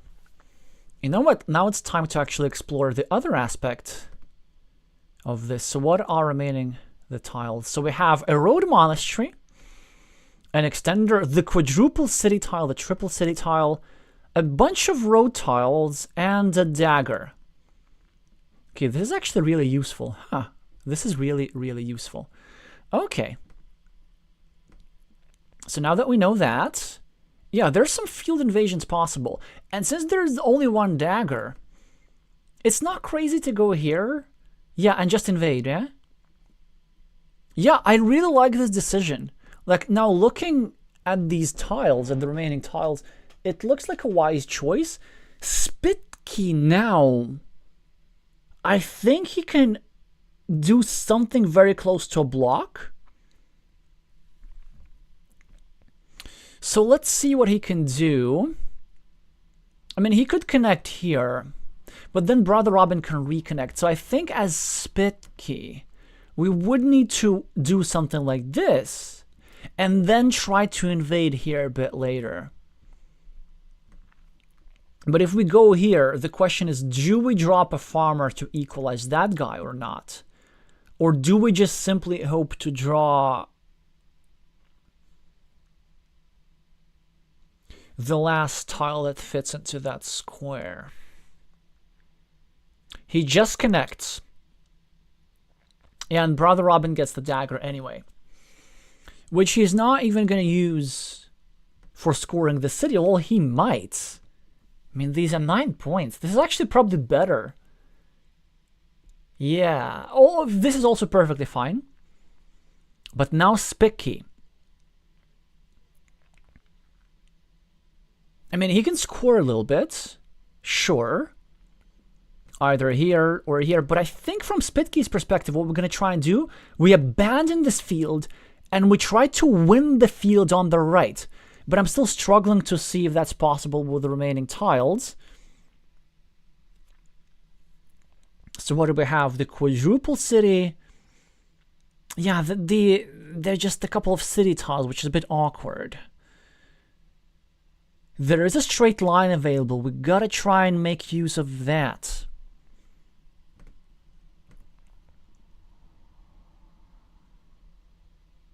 Oh wait, it's equal? Huh. That interesting. So the score is currently equal, apparently. Although I find it a bit hard to believe, right? Is the app messing up? Okay, so it's equal on the left. 5 points extra on the score. No, it's equal. Yeah, 5 points extra on the scoreboard plus the road. 9 points extra for the farm. Okay, that's good. That's good. That's good. So the question is, do we need to drop more farmers or not? That's the big question.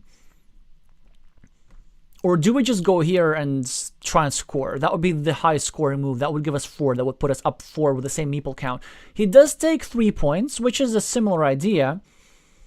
But I was thinking, and the problem for Brother Robin is precisely this. That Brother Robin can score points here and also eat up this farmer. You see, now Spitki lost 3 points extra. And so this might have been the reason why he might have to drop a farmer, and it looks like it's not going to work out for him. Brother Robin can just score 3 points here. And then that's probably going to be all she wrote, because the best that Spitki can do is score 2 by expanding his city.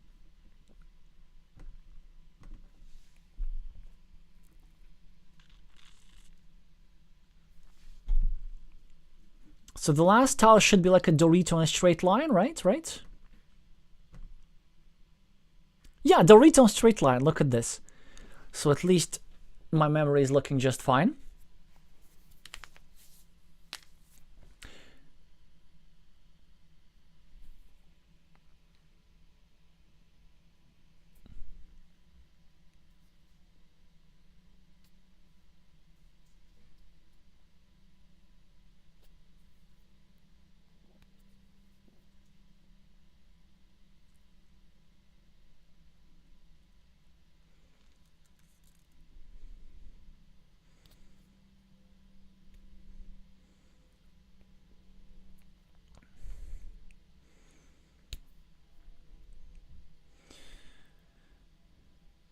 So all Brother Robin needs to do here is just not lose on time. And wait, what?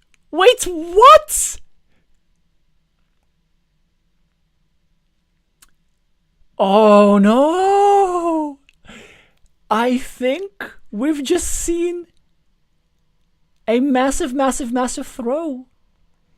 Spitki's commenting that 3 points for the...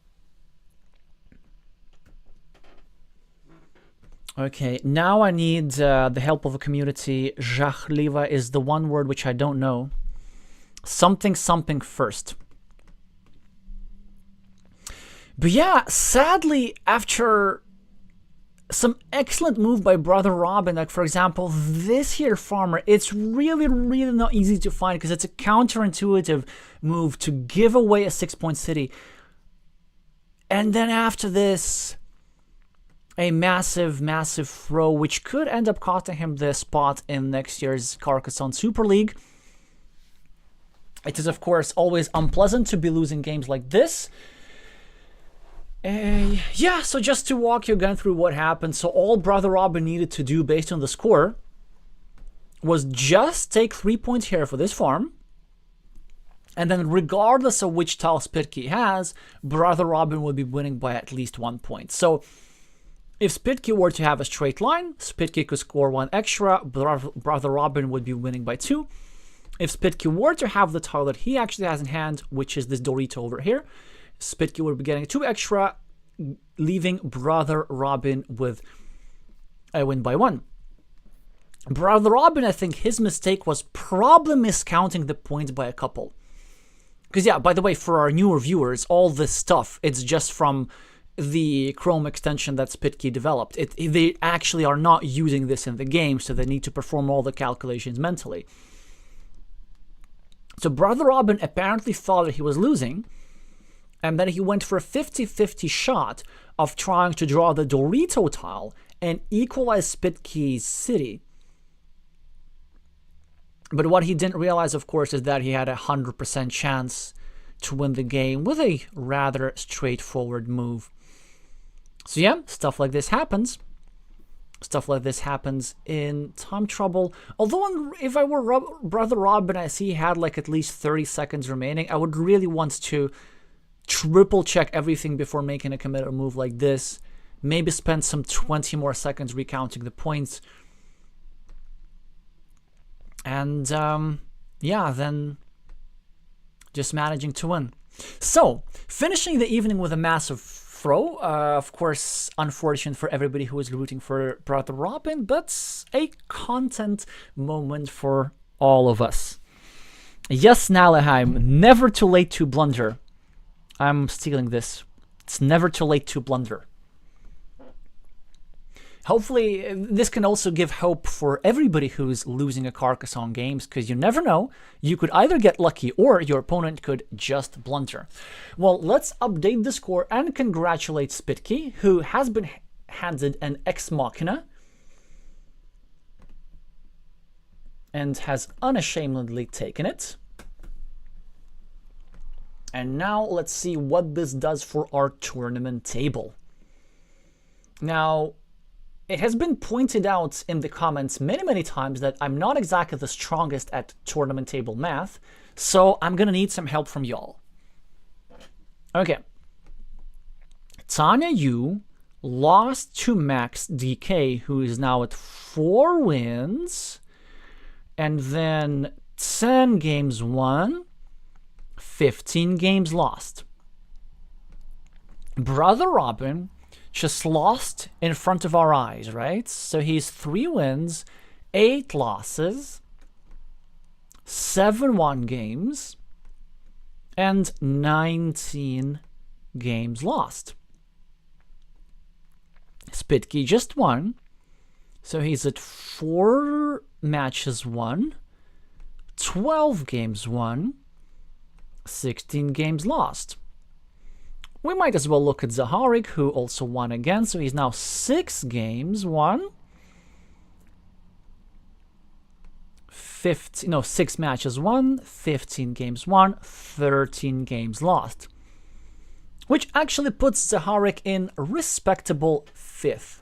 Lawyer still has the better tiebreaker, but if Lawyer loses, which is not impossible because he's playing tomorrow against Pavel Breen, then Zaharik will climb to 4th place. Okay, what's next? Nazario. Nazario lost today against Zaharik, so he's going to have 3 matches won, 8 matches lost, 10 games won, and 16 games lost. So he's at. So then we have 2 players with 3 wins. That is Nazario and Brother Robin.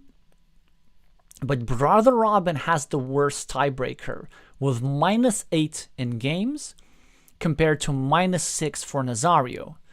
So Nazario will be finishing in 11th place and hanging in just by a thread, and Brother Robin will be almost relegated because actually the 12th place is not automatically relegated for the Major League.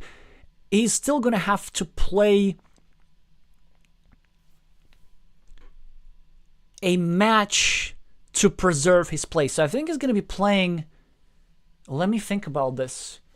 He's going to be playing with like the 5th place finisher from the Major League for the right to play in the Super League next season. Something like this.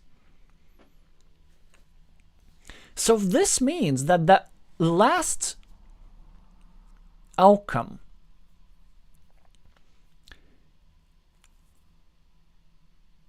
not only eliminated Brother Robin, but it also saved Nazario, because if only Brother Robin were to find the move that he, I think, pretty much saw, if he were just to make the simpler move of scoring the 3-point field, then he would be winning this match, and with 4 victories, he would climb over here, and then Nazario would have 3 victories, same as Spitki, but Spitki would have had the better tiebreaker than Nazario. So in fact, Spitki really wasn't at risk today after winning one of the 3 encounters.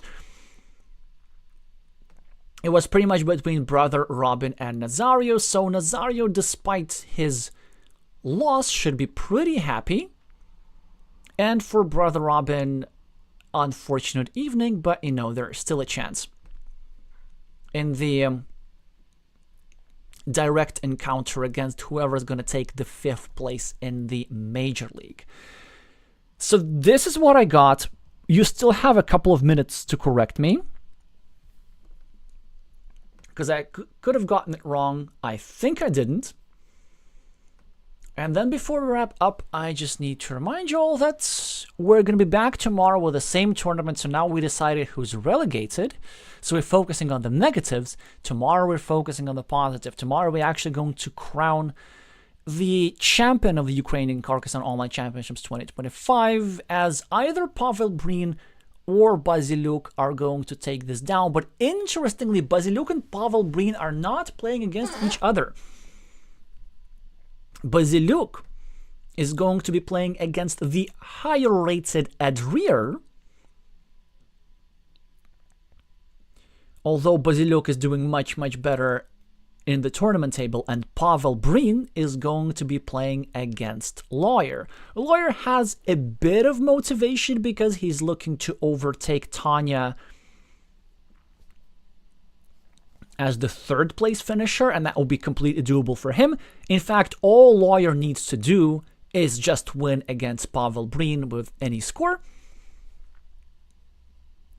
And then for these guys, it's also pretty straightforward. So Baziluk needs to win against Adrier, but he also needs to hope. Actually, no, he just needs to win against Adrier, because he has the much better tiebreaker. He has plus 13 on games won, and Pavel Breen has plus 11, right? So this means that Baziluk has to just win against Adrier, but Pavel Breen has to win against Lawyer, and he also needs to hope that Basiluk loses against Adrier. So this is the plan for tomorrow. Everything is in Maxim Basiluk's hands. But his opponent tomorrow is going to be, I would say, the strongest player in Ukraine. But you never know. Maybe this title, like, the three strongest players in Ukraine, I would say, are like Zaharik, Adrier, Basiluk in no particular order. But as there are more and more masters coming in, like, the levels are getting really, really close. To me, I think Adrier is still the strongest. He also happens to hold the the Ukrainian record for the highest elo, which is 809, I think, or no, 816, something like really high, definitely over 800. So I would maybe give Adrier a slightly higher chance, but not like super high, maybe like 55%, something like this. Anyway, so and also the finals of a major league are tomorrow as well. Let's have a look at that.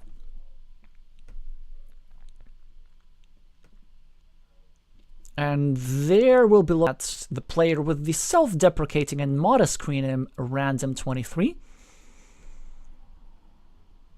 And who are they playing against? Yeah, I think they're playing against Pav1. So at the moment we can see that these four players are going to get promoted. Yes, and I got it correctly. It's the 5th place player that are going to have to play a best-of-3 match against Brother Robin for the right to participate in the Super League next year. And the reason why so many players are getting promoted this year is solely because there is an expansion. So each league is getting more players for the next year. So 16 spots as opposed to 12. Let's have a look at these as well, because I would be interested in, yeah, a lot of new players. Of course, I've played with Petroni Ukrainian and Kolpnik, but I haven't played with a few others as well. And the second league, so it has a bit of fewer players. And I don't think I actually have played with any one of them yet. Anyway, that should be enough for today. Make sure to meeple the like button for the algorithm. That would help a lot. And subscribe for more competitive Carcassonne content like this. Tomorrow is the season finale. Thank you so much for watching, and I'm gonna see you soon.